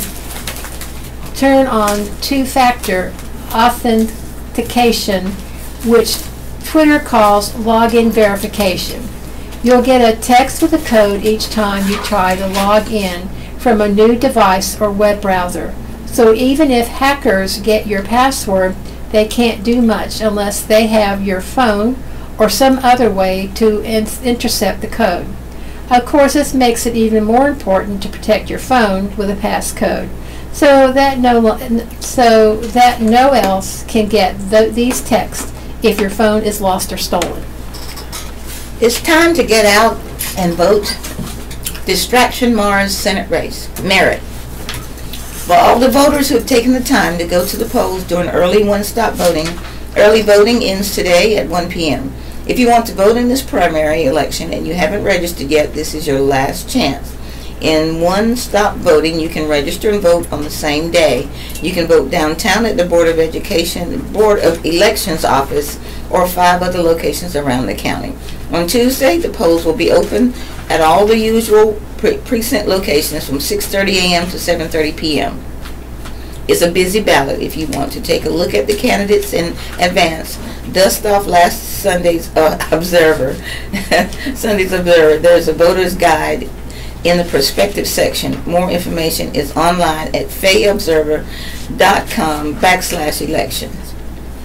Demerit. For the Senate District 21 Democratic primary candidates, Senator Ben Clark and Spring Lake physician Naveed Aziz, who has taken most of the air out of a serious issue-based campaign with a wild and distracting argument over where Clark lives. It's the second election in a row they've compromised with the same spat. 2 years ago, Clark supporters charged that Aziz didn't live in the district, but rather lived in Harnett County. The allegations were never resolved in a hearing. Demerit. For North Carolina's staggering influenza death toll this year. As the official flu season comes to a close, the statewide death toll hit 379, which state officials believe is a modern-day record. That's an enormous increase from the previous season. Last year, flu season saw 218 deaths. The frustrating thing is that many of those deaths were preventable. A majority of the victims were 65 or older, and some had compromised immune system or other serious health issues. But the victims also included children and otherwise healthy adults of all ages. The one thing many of the victims had in common is that they didn't get a flu shot. Now, this season's flu shots weren't as effective as they have been in previous years. It's always a guessing game as to the vaccines are formulated to match the strains of flu that public health experts expected. But the viruses sometimes fool the experts, arriving in a different form or mutating as they move through the population. Yet the vaccine will offer more protection than a person would have without them. The shots are cheap insurance, and even if you do get the flu, it's likely to be milder and of shorter duration if you've been vaccinated. Remember that next fall. Merit. For the North Carolina Zoo, which brought 5 endangered American red wolves into the world last month. The 3 families and 2 males were born April 15, and all are healthy and doing well. A merit, too, for the Durham Museum of Life and Science, which has 2 newborn red wolves who survived from a litter of 3. One pup died last week, but the 2 breeding programs have added 7 wolves to the slender inventory. Attempts to reintroduce the wolves into the wild in eastern North Carolina have largely failed, in part because federal officials didn't do enough to ensure the wolves' survival, and in part because the terrain may not have been isolated enough for the population to fully establish itself. Wildlife researchers fear the wild population may have dwindled into 1 breeding pair from numbers that once exceeded 100. We're grateful for the captive breeding programs that are keeping the species alive, and hope that eventually researchers will find an area where the population can be re-established in the wild. The wolves once were common across much of the southeast, and we hope that will happen again. Fire damages auto repair business. A Fayetteville auto repair shop fire Wednesday resulted in about $15,000 of property damage, according to Fayetteville Fire Department. The fire at 213 Southeastern Boulevard near Russell Street was reported at 8:29 p.m., a release said. Flames were visible at the front of the 1-story, 2,100 square foot commercial building when firefighters arrived. About 25% of the building was burning, Deputy Chief Huey Sifford said. Damage to the building was established at $10,000, he said, and the contents worth about $5,000. Eclipse window tinting was formerly located in the building, but now houses a vehicle and auto parts repairs business, Sifford said. The cause of the fire remains under investigation. Firefighters were on the scene until 11:14 p.m. Tip leads to a teen's arrest. It was a Crime Stoppers tip that led to the arrest Friday morning of a teenager on the organization's most wanted list, federal police said. Savion Amajescott McLaurin, 17, of the 3000 block of Paddlefish Drive, is charged with robbery with a dangerous weapon, possession of a stolen property, and misdemeanor resisting arrest. McLaurin was wanted in the April 5 robbery of a woman, according to an arrest warrant in the Cumberland County Magistrate's office. He robbed the woman of her 2016 Honda Civic, warrant said. Bail was set at $40,000. 71st Middle Choir wins top honors. 71st Classical Middle School's show choir, under the direction of Pauline Reimers, won the state finals in the North Carolina Association for Scholastic Activities 2018 show choir competition, held April 28th at Hillside High School in Durham. The choir's performance of a medley from Motown the Musical received a superior rating. The group also took home the Best Group Vocals Award, and 71st student Natalie Jones won the Director's Award. The winning team is comprised of 6th, 7th, and 8th grade students. Matthew Mercer and Valerie Israel worked on the choreography with the piece. The choir qualified for the state-level competition after winning first place in a regional show choir competition held in March at Overhills High School. Johnny Salter defends title in Truck Series race at Dover. Johnny Salter led for 137 laps, battled a teenager down the stretch, and held off a fellow 40-something in a 2-lap overtime restart for his second straight victory in the Truck Series race at Dover International Speedway. Salter narrowly split two spinning trucks with 20 laps to go and briefly lost the lead on the final regulations restart to a 19-year-old Noah Gregson. But the two collided while battling for the lead with 2 laps remaining, and Gregson backed hard into the wall. Matt Crafton and Salter, the last 2 Truck Series winners at Dover, were on the front row in overtime, and Salter quickly pulled out to a lengthy lead for the victory on Friday. Johnny turned 40 this week, so he's part of the old man crew, and we've caught a lot of flack this week, Crofton said, but these 2 40-year-olds showed the kid how to do it, I guess. Gregson, the pole setter, led throughout the first stage and finished 20th. Justin Haley, David Gilliland, and Harrison Burton completed the top 5. We had to work hard for this one today. I had a good run on him there, and he squeezed me off, and I was like, well, okay, you just gave me the green light to be aggressive. Following a caution with 12 laps to go, Gregson grabbed the lead after side-by-side racing. Salter retook it 6 laps later on a strong run to the outside. So close to winning, and all I could think about was just the mistake I made, and I really want to get that monster, Gregson said. Salter's second victory of the season and 19th of his career extended his series lead to 51 points over Ben Rose, who took 8th. Gregson sits in 3rd at 58. Jesse Little, son of Chad Little, briefly took the first lead of his NASCAR career by overtaking Salter with 79 laps left, but was penalized for pitting outside the box and finished 9th. Blood drive set for region.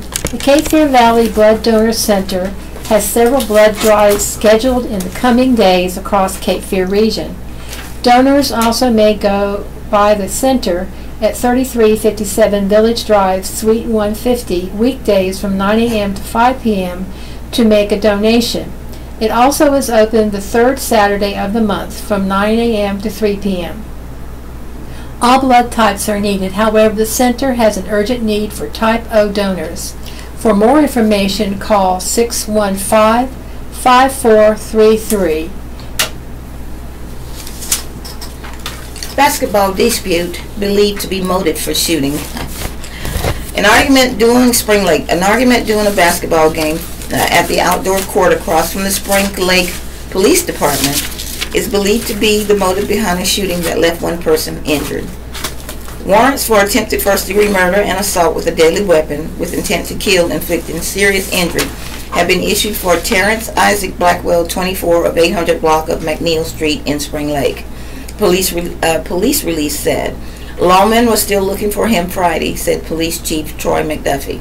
The shooting happened about 6:15 Thursday at the courts on the 300 block of Ruth Street. Based on witness accounts and evidence at the scene, the release said, detectives believe the shooting was a result of a heated confrontation that escalated during a game of basketball at the outdoor basketball courts. Officers found the victim, Julian Saron McCormick of Bray Road in Spring Lake, on the court with a gunshot wound to his arm. He was taken to Cape Fear Valley Center for treatment of the injury that is not to believe life-threatening. Blackwell's girlfriend, Ashante Bellamy McNeil, 19, also of the 800 block of McNeil Street, is charged with accessory after the fact to first-degree murder for allegedly driving Blackwell away. The release said her bail was set at $10,000. Spring Lake Police said Blackwell should be considered armed and dangerous. Anyone with information on Blackwell's location should call police at 486-0350 or Crime Stoppers at 483-TIPS. That's 8477. Westover High School student wins congressional art competition. Jaden Harper of Westover High School was honored on April 21st as winner of the North Carolina 8th District Congressional Art Competition, while Hannah Tatman, a junior at Terry Sanford High School, was runner-up. Every year, I'm amazed by the incredible talent and creativity of the young artists in our district, Representative Richard Hudson says in a news release. And one of the best parts is getting to speak with the students one-on-one about their artwork. I look forward to showing off our district's artistic talents in my offices and admiring Jaden's artwork while it hangs in the Capitol. Harper's work, entitled Elephant, will be displayed for 1 year at the U.S. Capitol. Tatman's art of her father, titled Dad, will be displayed in Hudson's Washington, D.C. office. Al and Helga Cardenas are proud grandparents as grandsons Adrian and Martin Cardenas were among students honored on April 24th at the Cumberland County District PTA Council's annual Art Reflections Competition Rewards ceremony. Adrian, a student at Glendale Acres Elementary School, was a winner in Literature and Visual Arts for preschool to second grade competition. His literature entry was, "It's important to be brave and strong." For visual arts, his entry was "After Dad Came Home from the Hospital." He was recognized as runner-up in state competition. Martin Cardenas, a student at Ashley Elementary School, was a winner in visual arts on the local level for My Future Dreams. Alex Evans represented Robertson County, I think it's a misspelling, recently as part of a delegation from North Carolina attending the National 4-H Conference in Chevy Chase, Maryland. Delegates, according to a news release, learned and shared information on current trends and issues relevant to 4-H and youth, building effective partnerships, creating innovative 4-H programs, expanding the use of technology, working with diverse groups, and impacting community needs. Evans was selected as a delegate last July as the North Carolina 4-H Congress. He will bring leadership and energy to the department, Daniel Gerald, the town manager, says about Janavira J. Graves, who has been selected as director of the Spring Lake Recreation and Parks Department. I have confidence in his abilities to move our recreation department forward and in the right direction. He is perfect fit for Spring Lake. Graves previously was head of the recreation department in Green Level in Alamance County. Springfest is a combination indoors and outdoors yard sale, bake sale, biscuit sale, raffle, and live auction, says Savannah Semelian, coordinator for the 24th annual Springfest, scheduled for 7 a.m. to noon today at Westminster Presbyterian Church. I am greatly looking forward to my solo debut with the North Carolina Symphony. Samuel Almaguer, I guess Almaguer. This sounds right to me. Oh, okay. The symphony's principal clarinet says about the NCS concert focusing on Mozart and Mendelssohn, which is scheduled for 8 p.m. Thursday at Snyder Memorial Baptist Church. Mozart's clarinet concerto was his final concerto. It's full of grace, poise, and maturity that is apparent in all Mozart's final works. Grant Llewellyn will conduct the NCS season finale. Free tickets are available at Pilgrim Gifts at 160 Westwood Shopping Center, the Arts Council of Fayetteville, Cumberland County at 301 Hay Street, or by calling 877-627-627. I'm sorry. Let me say that again. 877-627-6724. The Fayetteville Animal Protection Society, FAPS, hopes you are hungry from 4 p.m. to 9 p.m. on May 13th, and that you will dine in or order out at the Firehouse Subs at 1445 Walter Reed Road, where the restaurant, according to a FAPS news release, will donate 15% of your meal price to the organization. All you have to do is mention FAPS when you place your order. The Fantastic Shakers kick off the Alive After 5 music series from 7 p.m. to 9:30 p.m. on May 17th at the Plaza Inn in downtown Lumberton. Yay. This concludes our reading of the Fayetteville Observer. Your radio hosts have been Joan Townsend and Rebecca Johnston. We invite you to stay tuned for a rebroadcast of the following local news programs. At 12 p.m., grocery advertisements, 1 p.m., Paraglide, 2 p.m., Raleigh Network, 3 p.m., the Hope Mills, Sanspur, and Rayford News Journal. At 5 p.m., the Rayford News Journal, Harnett County News, and the Robesonian. We will now join the Raleigh Network for additional news of interest. Thank you for tuning in, and we enjoyed being with you this morning. Have a wonderful day.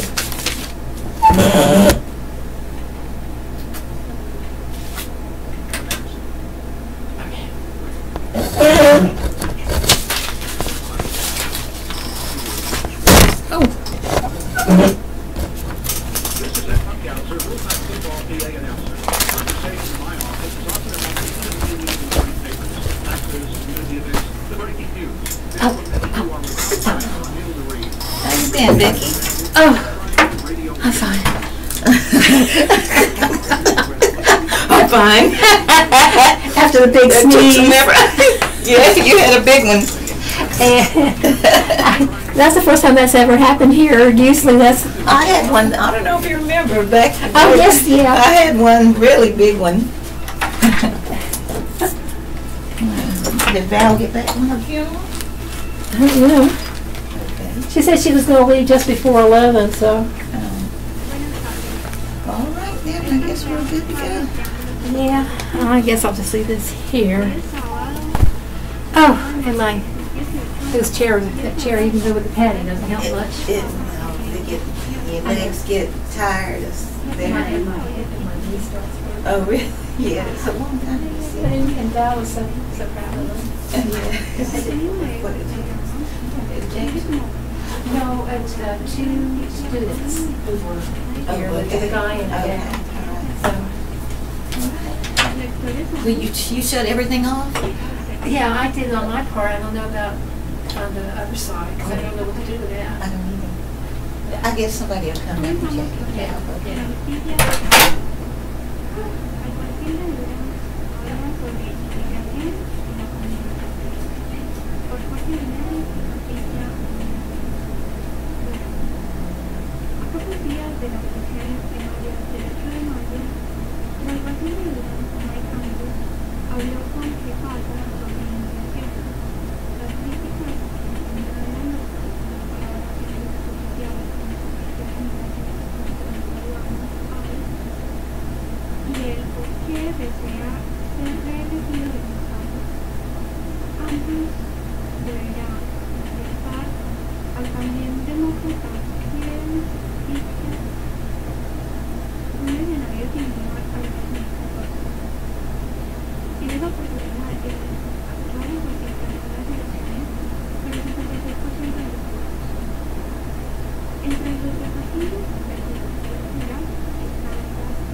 Aunque no verificamos esos datos, ellos nos verifican con la institución.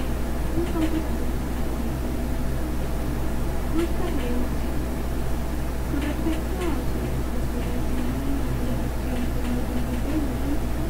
no hay cambios tipos que nos pone su compromiso con la seguridad de quienes reciben la es debido a la oportunidad de conocer humanos y la producción de luz. Aún no he permiso para hablar porque hablo de eso. He crecido aquí y he visto mexicanos. Pueden mirar por la ventana y ver el crecimiento que está ocurriendo en el mundo. Pero con el crecimiento también viene el problema. ¿Qué hacer si el mantener la calma, no abrir la puerta y no contestar preguntas esenciales son las principales recomendaciones de los profesionales y abogados estableciendo la seguridad hispana ante el inicio del operativo nacional del Servicio de Información y Control de Aduanas para detener inmigrantes autorizados y la abogada del gobierno recomendó a los inmigrantes que tengan alguna interacción con agentes de ICE no dar a conocer su nacionalidad. En la gran mayoría de casos de inmigración empieza el proceso de deportación debido a que la persona le dio su nacionalidad antes. Es imposible saber con solo hablar con la persona que no es agente. En esa misma línea, Morielo dijo que quienes manejan deben evitar llevar una identificación de su país y aclaró que los conductores pueden portar una licencia vencida o un ID de VH. Mientras que para el abogado William Vázquez, en la mayoría de los casos, los agentes de ICE van sin una orden judicial, por lo que pidió no hablar con la las personas se asustan y el instinto es adelantar. Entonces los agentes no tienen derecho a entrar a una casa si no tienen la orden del juez o un magistrado que les otorgue a ellos ese poder. Vázquez recomendó además no dar información y mucho menos pegar documentos sin la presencia de un abogado. La información que les provee una persona agente de ICE es totalmente voluntaria. Por lo tanto, tiene derecho a mantenerse callado y no confiar en lo que le están diciendo porque a veces tiene la tendencia de decir cosas para causar confusión. La organización El Vínculo Hispano, que ha brindado soporte a familias de detenidos, señaló que una persona detenida debe pedir a las autoridades de inmigración que notifiquen a su familia de la nación. Nosotros recomendamos que pidan que marquen a su consulado para notificar lo que está pasando con ellos, dijo el libro docente de esta dicha organización. En un gráfico de qué pasa se anuncia lo siguiente: su casa es una propiedad privada y nadie puede ingresar sin una orden judicial o sin su permiso. Las recomendaciones en el gráfico son: no abra la puerta, usted tiene derecho a negarle la entrada a una persona inocente. Pida ver la orden de registro o de cateo que se la pasen por debajo de la puerta. Revise el documento y verifique que tiene los datos correctos y si está firmado por un juez. Si es arrestado, guarde silencio y no conteste. Revise los documentos y verifique el nombre de la persona que es buscada. Llame a un abogado. Tenga a la mano el número de varios. No tiene ningún documento sin la presencia de un abogado. Si usted decide entregarse, salga de su casa solo y cierre la puerta para proteger a las que están. Último, si puede, filme, grave o tome fotos de su interacción con alguien.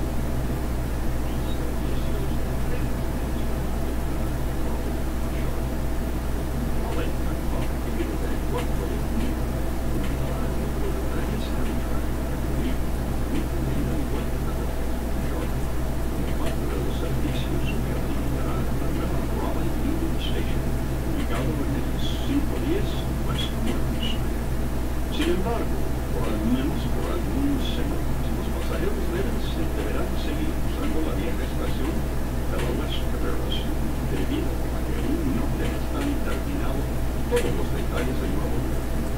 La nueva estación, cuya aplicación es de $114 millones, fue mostrado el lunes 30 de abril en una ceremonia donde participó la alcaldesa de Raleigh, Nancy McConnell.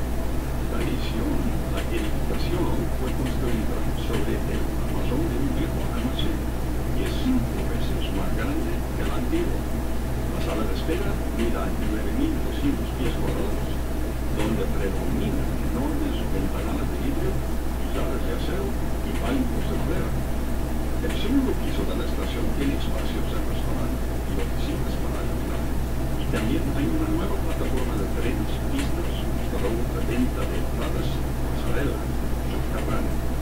Raleigh Union Station es la primera estación en Carolina del Norte que tiene una plataforma de abordaje nivelado, lo que permite un fácil acceso para sillas de ruedas.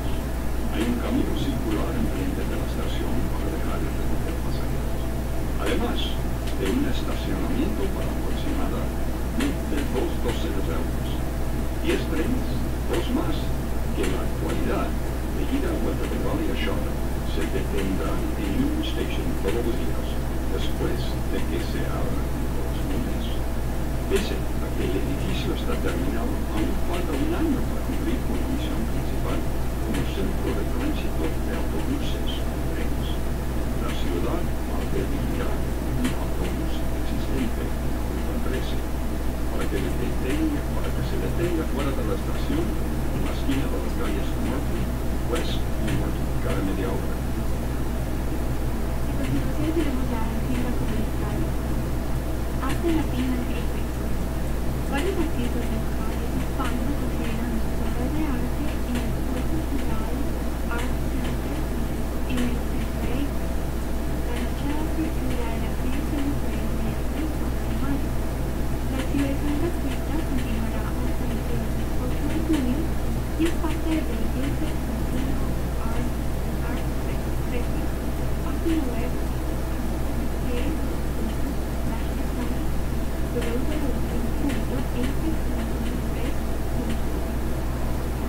Viviendo con la alcoholismo. El próximo 9 de mayo a las 5:30 p.m. el Centro de Familias Hispanas realizará el seminario mediante un evento dirigido para padres latinos para que aprendan a comenzar el conocimiento de la adolescencia, enseñando límites y las funciones entre otros aspectos. La cita es en el 2013 North Public Boulevard.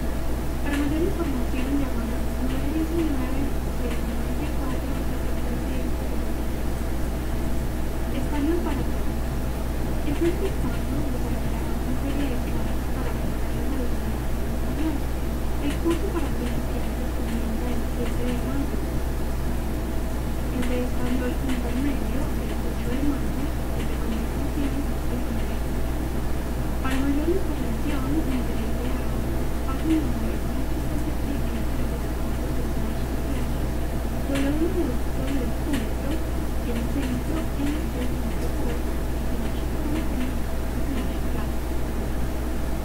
Consulado móvil de Estados Unidos. Los próximos días el Consulado de El Salvador en Woodbridge, Virginia, realizará un consulado móvil en el 2321 Catherine William Raleigh, Tennessee. Para mayor información, llamar a los teléfonos 919-247-8840, al 919-608-3036, al 919-397-8339 o al 919-796-1.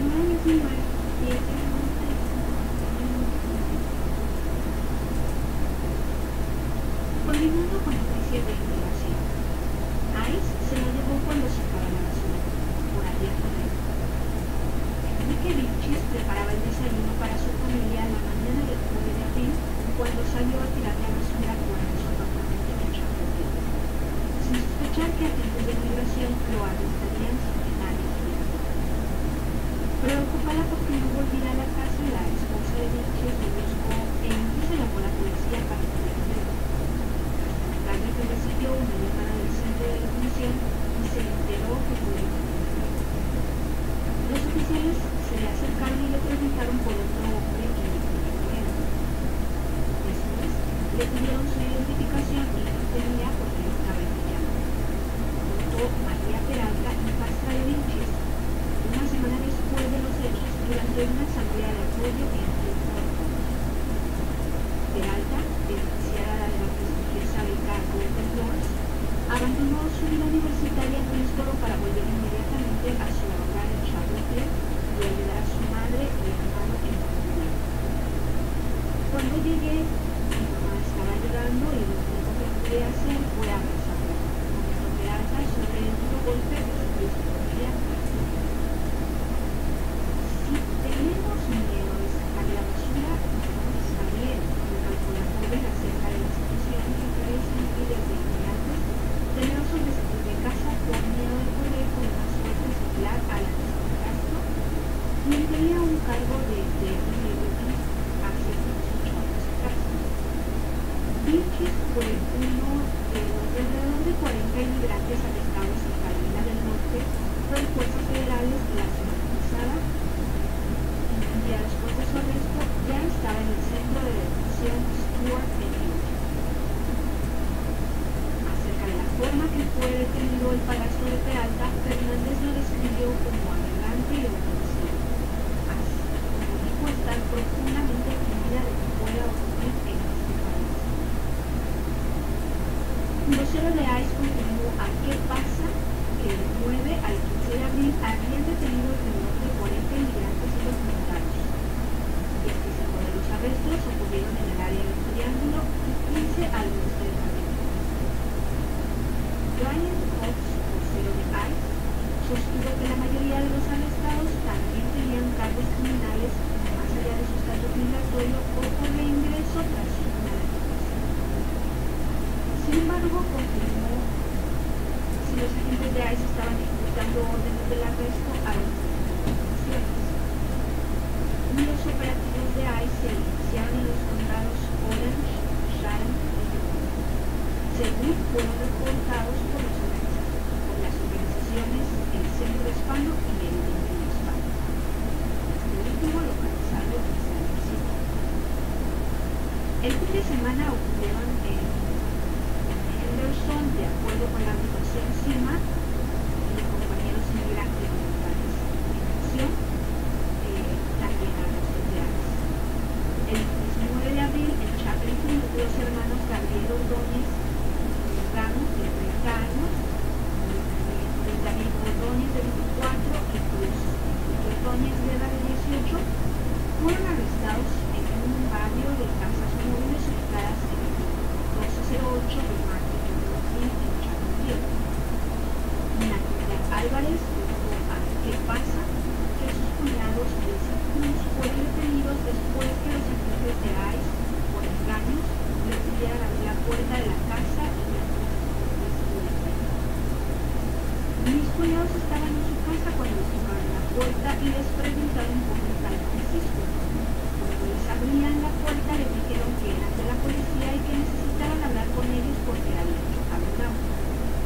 Pero eso no era verdad, nunca tuvieron dicho. Al no entender inglés, decidieron llamar a su hermano mayor Gabriel para que sirviera de traductor. Cuando mi esposo llegó a la casa, ya los tenían expulsados sus hermanos. El agente le preguntó si tenía green card, no, entre ellos hablaron que ya tenían ambos. Mientras en Scarborough fueron detenidos los mexicanos Josué Díaz Pérez en los últimos días.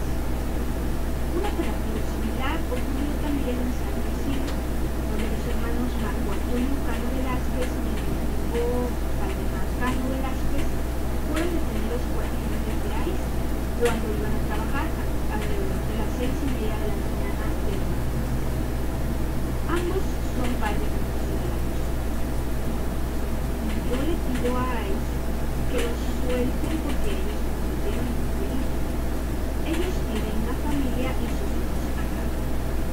Ahora nos sentimos solas y lo único que deseamos y le pedimos a Dios es que salgan. Dijo a qué pasa Blanco, esposa de Manuel Trujillo. En esa ciudad también cayó en manos de ICE el salvadoreño Manuel Isaías Asensio. Centro de Empleo y Liderazgo celebra 3 años de ayuda a jornaleros. Oportunidades. Yo, Centro de Empleo y Liderazgo, CEL, del Centro Hispano de Gabón, celebró el pasado 20 de abril 3 años de servicio a la comunidad. El programa se creó con el objetivo de ayudar en la búsqueda de un empleo permanente para los jornaleros y ofrecerles un lugar apropiado para esperar un trabajo, como el de recibir trabajo en adecuado de los superiores. Una de las razones por las cuales se abrió CEL fue primero para darle un lugar digno al trabajador donde pueda esperar el trabajo, y segundo, que tenga un pago adecuado, pero sobre todo que tenga un pago, porque se ve mucho en la esquina ese robo de salario, que se lo llevan a trabajar y no le pagan. Con orgullo podemos decir que en estos 3 años no habría un trabajador que no le haya pagado, ni por no apoyo, directora del Centro Hispano. Actualmente, el programa cuenta con 8 empleos permanentes y en los últimos 3 años se han registrado 300 empleadores y 400 empleados, entre los que se encuentran biólogos, arquitectos, geólogos, artistas, doctores, ingenieros, entre otros. En el último año nos hemos empeñado a fondo logrando conseguir empleos permanentes para nuestros trabajadores. Tenemos generalmente aquí 6 trabajadores diarios, y de los cuales nos aseguramos y luchamos a diario para que vayan a trabajar 3 diarios, porque desafortunadamente no todos tienen un social security y siempre estamos trabajando para que nos acepten un Haití, con todo lo que pasa en el mundo. Dentro del grupo de trabajadores que reciben normalmente el programa son centroamericanos. Sin embargo, recientemente se han visto más jornaleros afroamericanos que hispanos. Nos llamamos al Centro Hispano, pero somos niños defensores de la inclusión. Tenemos muchos afrodescendientes, causáxicos, que están en la casa de todos, donde todos vienen a trabajar agradecidos. Las personas interesadas pueden presentarse en los centros donde se les programas o registrarán y posteriormente deberán esperar su turno hasta que llegue el empleador y lo lleve a trabajar de acuerdo con sus comunidades. Mario Alberto Sinero, propietario del servicio, invitó a todos los hispanos que vengan aquí en busca de empleo, que ya dejen la esquina en ese momento difícil para los hispanos. Yo creo que aquí es un lugar seguro, y aquí están muy bien atendidos, también muy bien cuidados, con muchas posibilidades de trabajar. Vengan y dejen de estar en la esquina, es un lugar desprotegido. Cisneros aseguró que lo más importante del Centro de Empleo y Liderazgo es la garantiza del trabajo y el pago. En otros lugares, como la esquina, no te garantizan ni el pago ni el trabajo. Además, aquí tenemos un techo en casa de empleo que no existe en la esquina. Aquí nos encontramos con todos los países y todos con el objetivo de trabajar. El CEL está abierto de lunes a sábado, desde las 6:30 de la mañana, con un sistema de rotación por lista para que garantizar que todos puedan salir a trabajar. Además, realizan un seguimiento permanente para asegurar que se cumplan las partes acordadas en salario y tiempo. Aunque no se involucran en la paga, hacen labores de mediadores.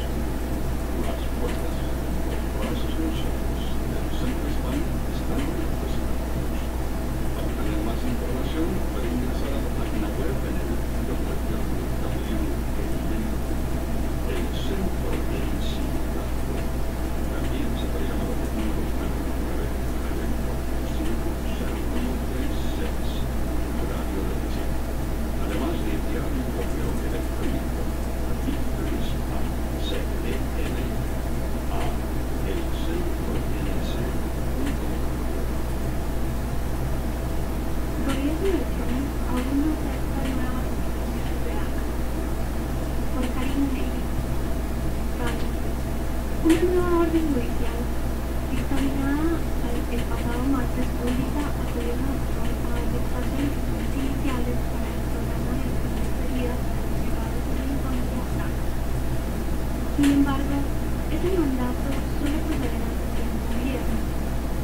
plazo de 90 días, no es capaz de dar argumentos sólidos sobre su intención de continuar el periodo migratorio.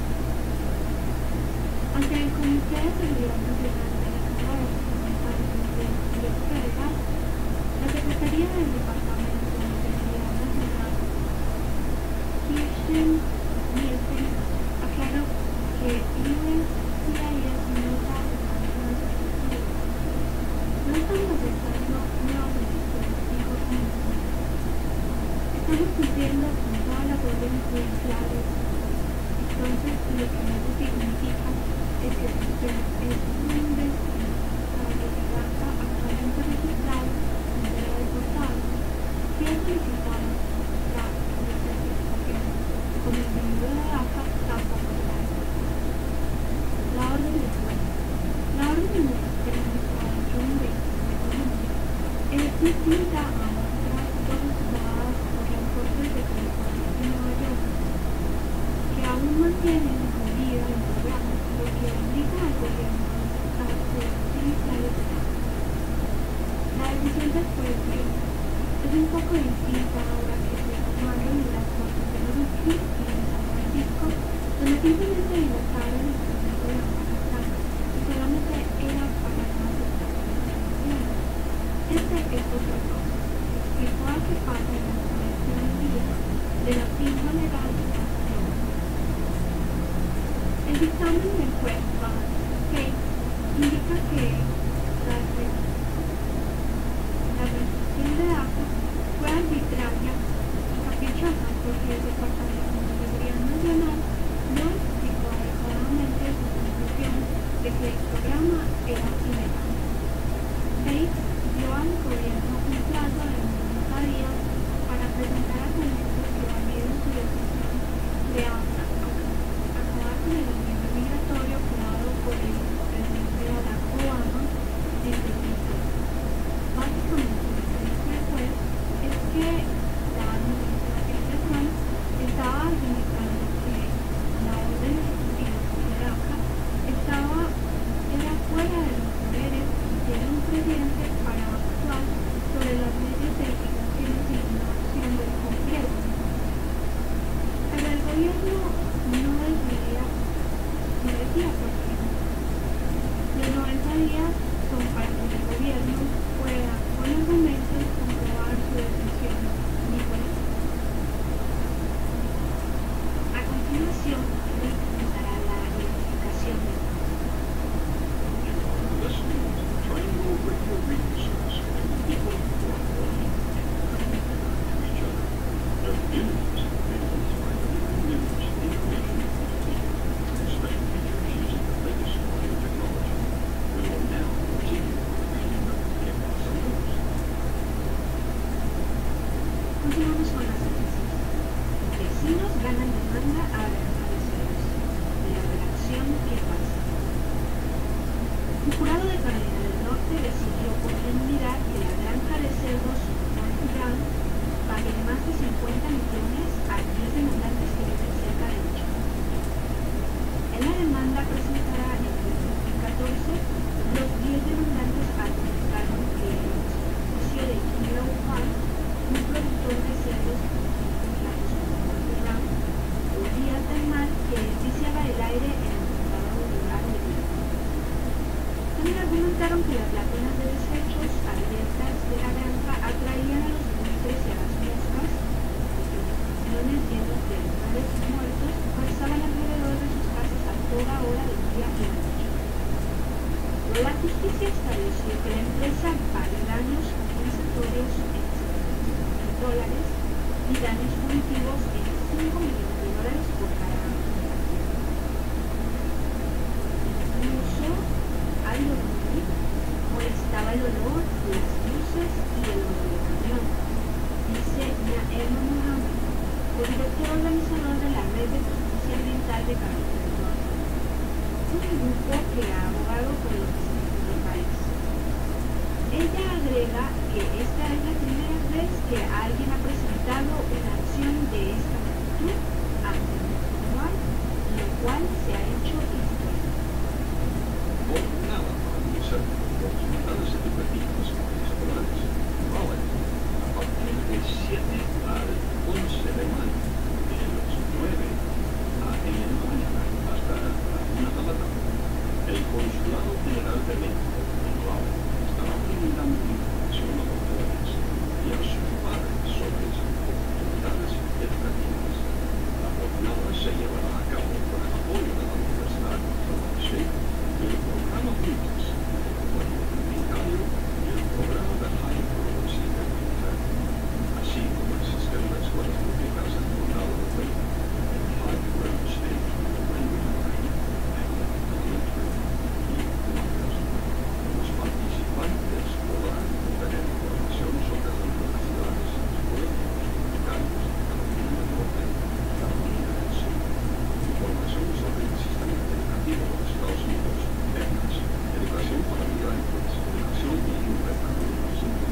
número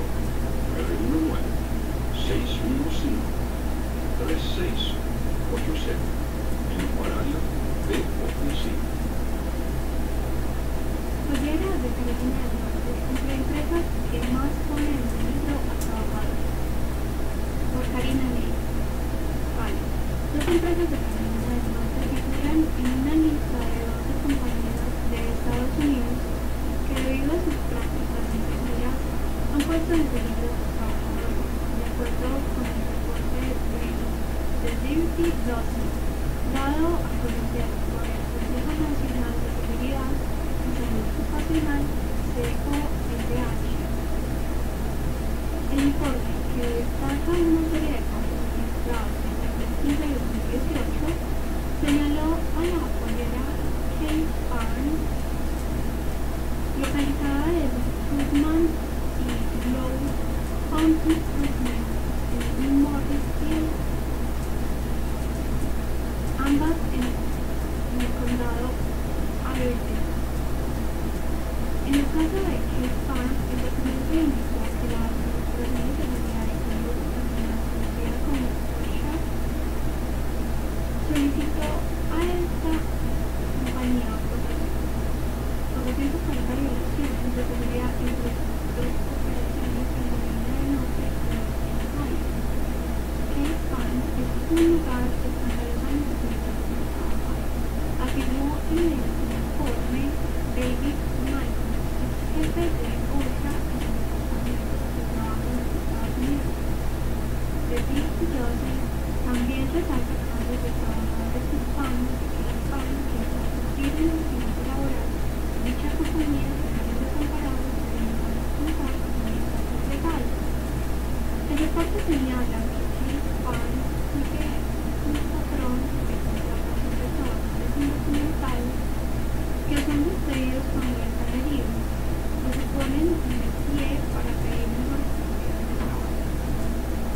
Hemos visto una y otra vez que la compañía aprovecha los rumores de los trabajadores inmigrantes en una cuenta laboral obediente temerosa de hablar en contra de las atroces condiciones de trabajo, dijo Juan Monroe, un organizador del Centro de Trabajo en el Oeste de Carolina. Un informe periodístico de New Yorker en 2017 sostuvo que Kate Barnes ha concluido su negocio reclutar inmigrantes vulnerables para trabajar en condiciones hostiles y en ocasiones ilegales que pocos estadounidenses soportan. Entre 2010 y 2016, Kate Barnes fue citado 8 veces a ministerial, una tasa más 4 veces más alta que cualquier otra empresa habitual. El 14 de agosto de 2017, los trabajadores protestaron fuera del verdadero Kate Barnes en Morganville. No nos dejan ir al baño, dijo Irma Mata, quien pasó 6 años en el verdadero esfuerzo. Trabajadores de Kate Barnes, así como otras bodegas del país, obtuvieron una gran victoria en febrero de este año cuando el USDA rechazó una solicitud de la industria para acelerar las líneas de producción dentro de las áreas de plantas de café. La propuesta respaldada por la industria habría expuesto a los trabajadores a un riesgo aún mayor de lesiones e infecciones reducidas, exponiendo a los consumidores a riesgos de salud. Lowe's Home. De acuerdo con el informe, en Lowe's Home se registraron entre el 2015 y 2018 56 muertes relacionadas con la exposición al cloruro de metileno, un químico que está efecto de pintura. Entre las víctimas, 17 trabajadores murieron mientras preparaban bañeras. El gigante minorista aún vende productos con una superioridad, a pesar esperar apelación de que los trabajadores, los consumidores y familias se generó el deporte. ¿Qué pasa? Nos tiene en la sección de a corazón abierto una frase en palabras de Ortega que se ha vuelto la semana. Los celos, cuando son curiosos, producen más crímenes que el interés y la ambición. La tragedia de los celos. Otelo, la gran tragedia sobre los celos que escribió Shakespeare hacia el año 1604, nos da un retrato de hasta dónde puede llegar alguien sujeto a los celos. Justamente el poder destructivo de los celos es el tema central de esta tragedia. Aún hoy nos permite penetrar en la subida de las pasiones humanas. Los celos enfermizos con su pendular mecanismo que va desde el extremo amor al egoísmo. El arquitecto narra la temperatura de Otelo, que cegado por habladurías cree que Desdémona, su esposa, le es infiel con un amigo. Otelo cree que sus sospechas son reales y se desatan en él unos furiosos e incontrolables. Finalmente, Otelo, según los celos, estrangula a su esposa Desdémona en su lecho. Poco más tarde, el hallazgo de unas cartas prueba la inocencia de su esposa. Otelo, condenado por el descubrimiento de haber dado muerte a su inocente esposa, se mata por castigo.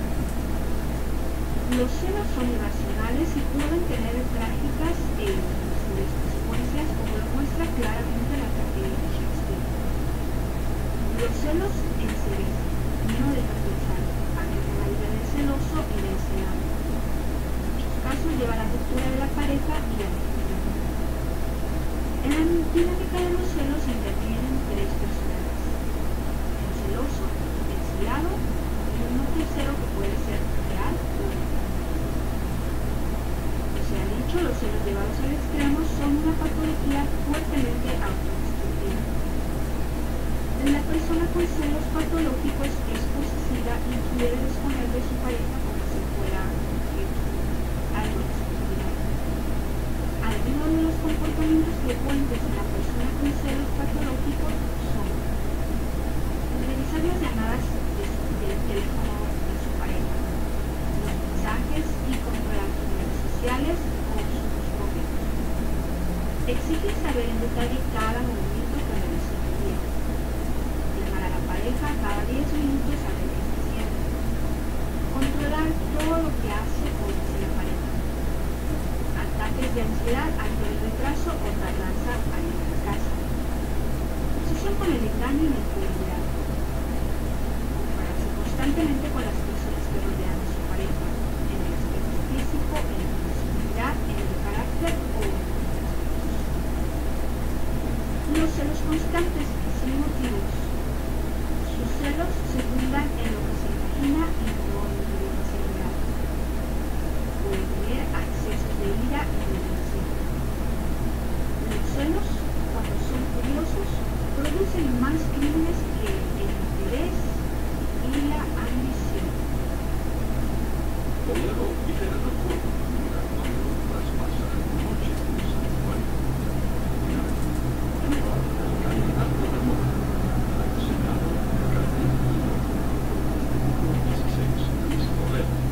Expresó la necesidad de una reforma migratoria que saque de las zonas a los más de 11 millones de inmigrantes involucrados que viven en el país, frene así la desaparición de familias. Este llamado lo hizo la iglesia Crusade Park United Church of Christ, que actualmente es santuario del ministro de Ceremonias, quien desde hace 6 meses se arrepintió de una alternativa para evitar la deportación. Toledo pasó 24 horas acompañando a Jiménez. Mi propósito de acompañar a Jiménez es atraer la atención a la necesidad de una reforma migratoria a los Estados Unidos. Para mí, como candidato, es importante traer a más personas que sean elegidas para que conozcan el comité. Creo que muchos no lo están haciendo y no lo ven como su deber. El candidato señaló que es importante educar a los electores con señales mencionadas sobre la necesidad de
influencia clave en la salud cardiovascular, neuronal o emocional.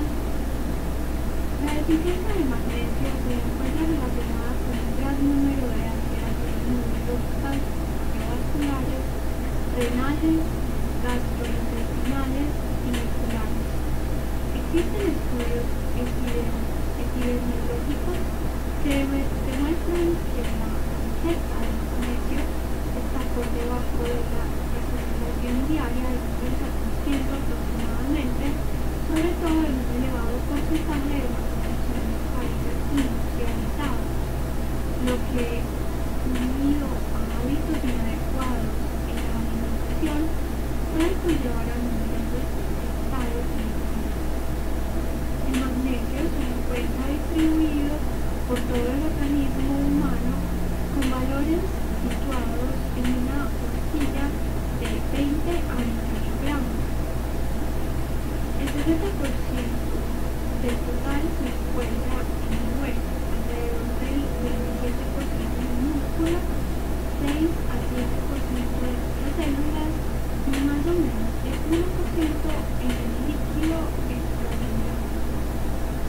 Según el director médico del Instituto Biológico de la Salud, el doctor Domingo Pérez León, el magnesio es uno de los nutrientes minerales más importantes para sustentar la fisiología humana. Actúa en todos y cada uno de los procesos bioquímicos que intervienen en la producción de energía y sin el magnesio, por ejemplo, se referían los enlaces de arsenosis trifosfato, ATP, la molécula de la energía vital de la célula. Se estima que el 80% de la población mundial tiene un déficit de magnesio, algo que puede afectar a diversos sistemas orgánicos, al igual que lo hacen el mal funcionamiento de la tiroides o la resistencia a la insulina. Se habla de hipomagnesia generalizada cuando nuestros músculos sufren contracturas sistemáticas o nuestro organismo no es capaz de ayudar a regular los niveles de lípidos en sangre como el colesterol. El magnesio también es un componente importante en el desarrollo de la estructura de los huesos, en la producción de antioxidantes, en la conducción de los impulsos nerviosos o en la regulación del ritmo cardíaco. Incluso algunos expertos sostienen que cumple funciones equiparables con las hormonas corporales.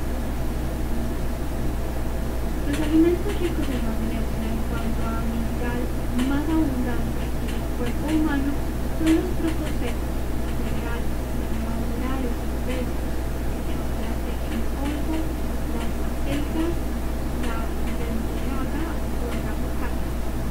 La cantidad diaria recomendada de magnesio depende en gran medida de la edad y el sexo, pero en líneas generales las mujeres adultas deberían tomar unos 300 miligramos, algo más las embarazadas, y los hombres adultos unos 400, algo que debe consultar con un médico. Para completar la ingesta diaria de magnesio, si nuestro organismo no recibe este mineral a través de una alimentación sana y equilibrada, podemos tomar magnesio. Decoración. Cambios en la primavera. La primavera es un momento perfecto para realizar cambios en la decoración y el cuidado de la vegetación. Los cambios que ocurren afuera. Dice que la primavera es la estación del despertar. Es la estación por la vida comienza. Las plantas vuelven a crecer, aparecen frutos verdes, crecen las flores por doquier. Los árboles recobran su colorido, los pájaros vuelven a cantar con fuerza, las temperaturas suben, los días son más claros y largos, la luz vuelve a entrar en la vida. Se recomienda aprovechar esa energía natural y buscar uno mismo la forma de realizar un crecimiento o cambio positivo en el ambiente. Nuestra casa es el reflejo de nuestra vida. Por eso es importante que vivamos en ella esta energía. Los expertos aconsejan realizar modificaciones en los detalles del hogar. Usted notará de esta manera que su vida está en sintonía con los cambios de naturaleza. No olvide que usted también es parte de la naturaleza y que los cambios de estación influyen en su cuerpo y en su estado de ánimo. Algunas ideas para cambiar este cambio son: renueve su jardín. Es el momento de darle un nuevo toque a su espacio verde, ya sea cambiando las plantas, la iluminación o detalles de color que pueden estar. Compre flores de estación y renueve sus canteros con nuevos colores. Incorpore plantas en macetas para el interior de su casa. Renueve los almohadones eligiendo temas florales y alegres. Aromatice su hogar con plantas vegetales. Utilice la fuerza del color en sus pinturas. Elija colores claros y alegres. Cambie la iluminación, incorpore velas con luces florales. Cambie la presentación de la comida. Aproveche las frutas y verduras de estación y haga platos en los que combinen los colores de la primavera. Cambie los manteles y las servilletas y utilice también los colores florales ahí. Si es posible, cambie aún la vajilla que utiliza diario. Permita que el impacto de la primavera llegue a su mesa utilizando platos con motivos primaverales. Continuamos ahora con noticias del deporte. North Carolina Courage está imparable. The North Carolina Courage está ahora 6 juegos invictos en la temporada NWSL 2018 gracias a una victoria sobre el Houston Dash. Los goles de Crystal Dunn y Kristen Hendry aseguraron la victoria por 2-0, lo que ayudó al Courage a extender su ventaja de primer lugar en la liga de 16 puntos. Hoy tenemos el control del juego por el entrenador ahora. Y esa fue nuestra mejor actuación de la temporada, nuestros 40 minutos completos. Cada vez que estás fuera de la casa en la liga y tienes 3 puntos, obviamente ha sido un día exitoso. Siento que están maduros, bailando el equipo realmente bueno ahora. El North Carolina Courage encontró rápidamente el primer gol del partido. En el tercer minuto, Jesuita lanzó un tiro largo directamente al área de Houston, donde Crystal estaba esperando capitalizar. La delantera mostró postura y colocó su disparo imposible y atajar para Dash James.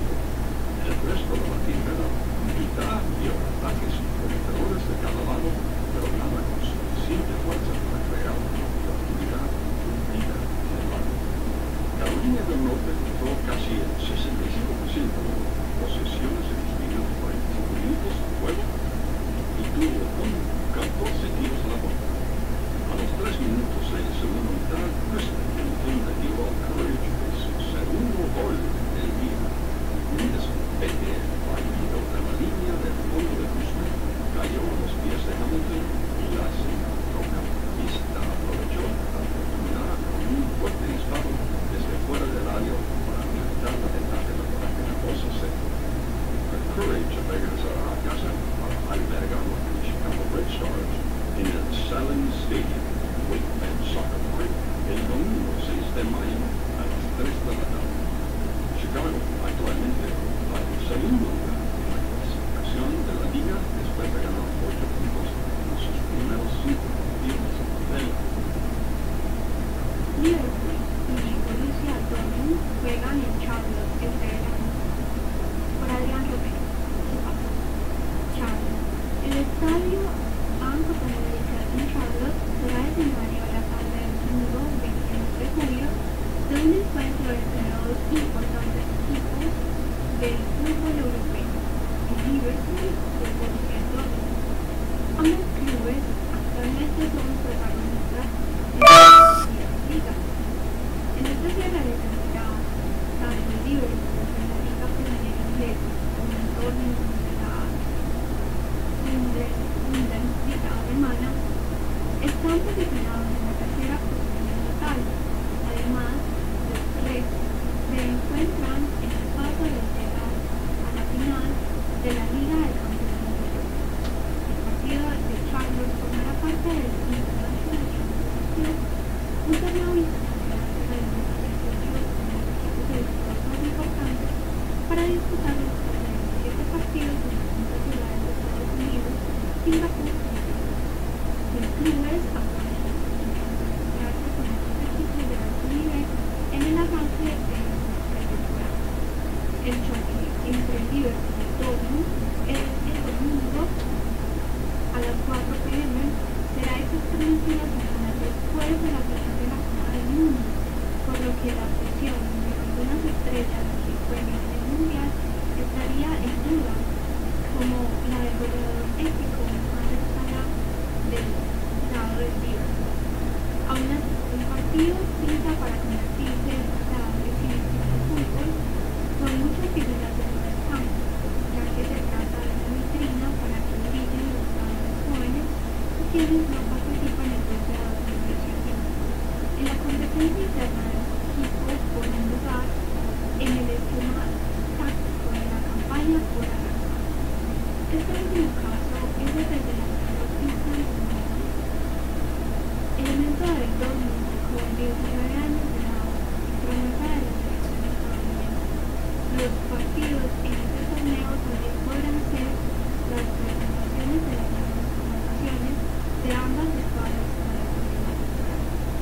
El 6 de diciembre, en el International Champions Cup, esta será la cuarta vez que se programan partidos en la ciudad de Champions, tras 2 veranos de ausencia. En el 2014, ante una asistencia de 69.000 personas, el mismo Liverpool venció 2-0 al Milan de Italia.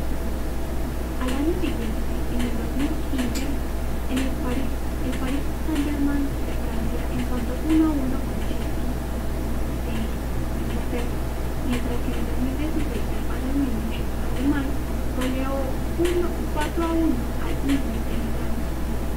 Otros partidos atractivos que se disputan en el estadio de Estados Unidos este verano como parte de esta copa son el 27 de julio, la Juventus contra el Bayern Múnich en Filadelfia y Milan versus Manchester United en California.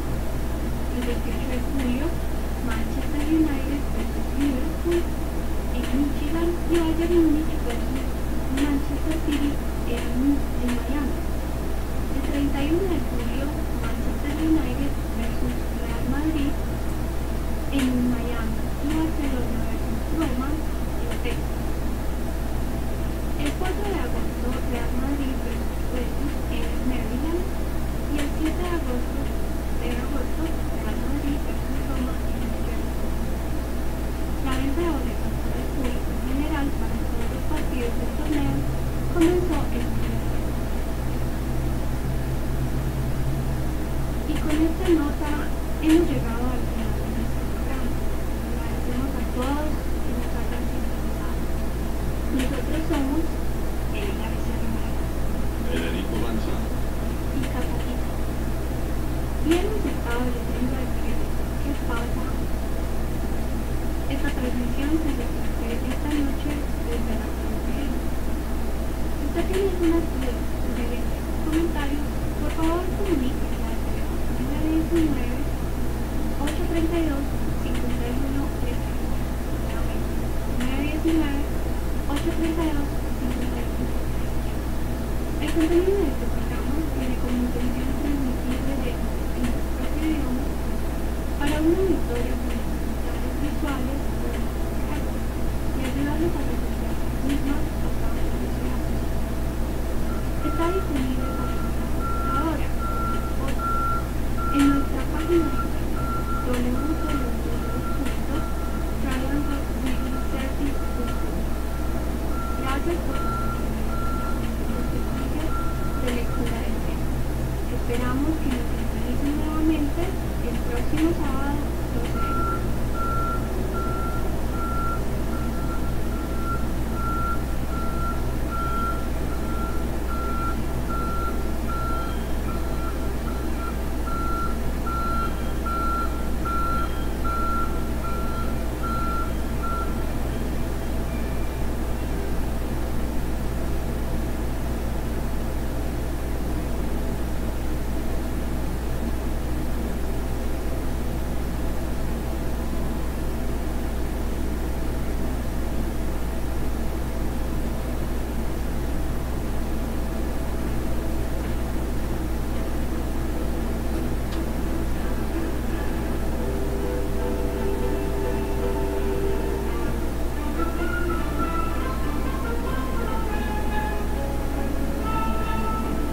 production vehicles on the tarmac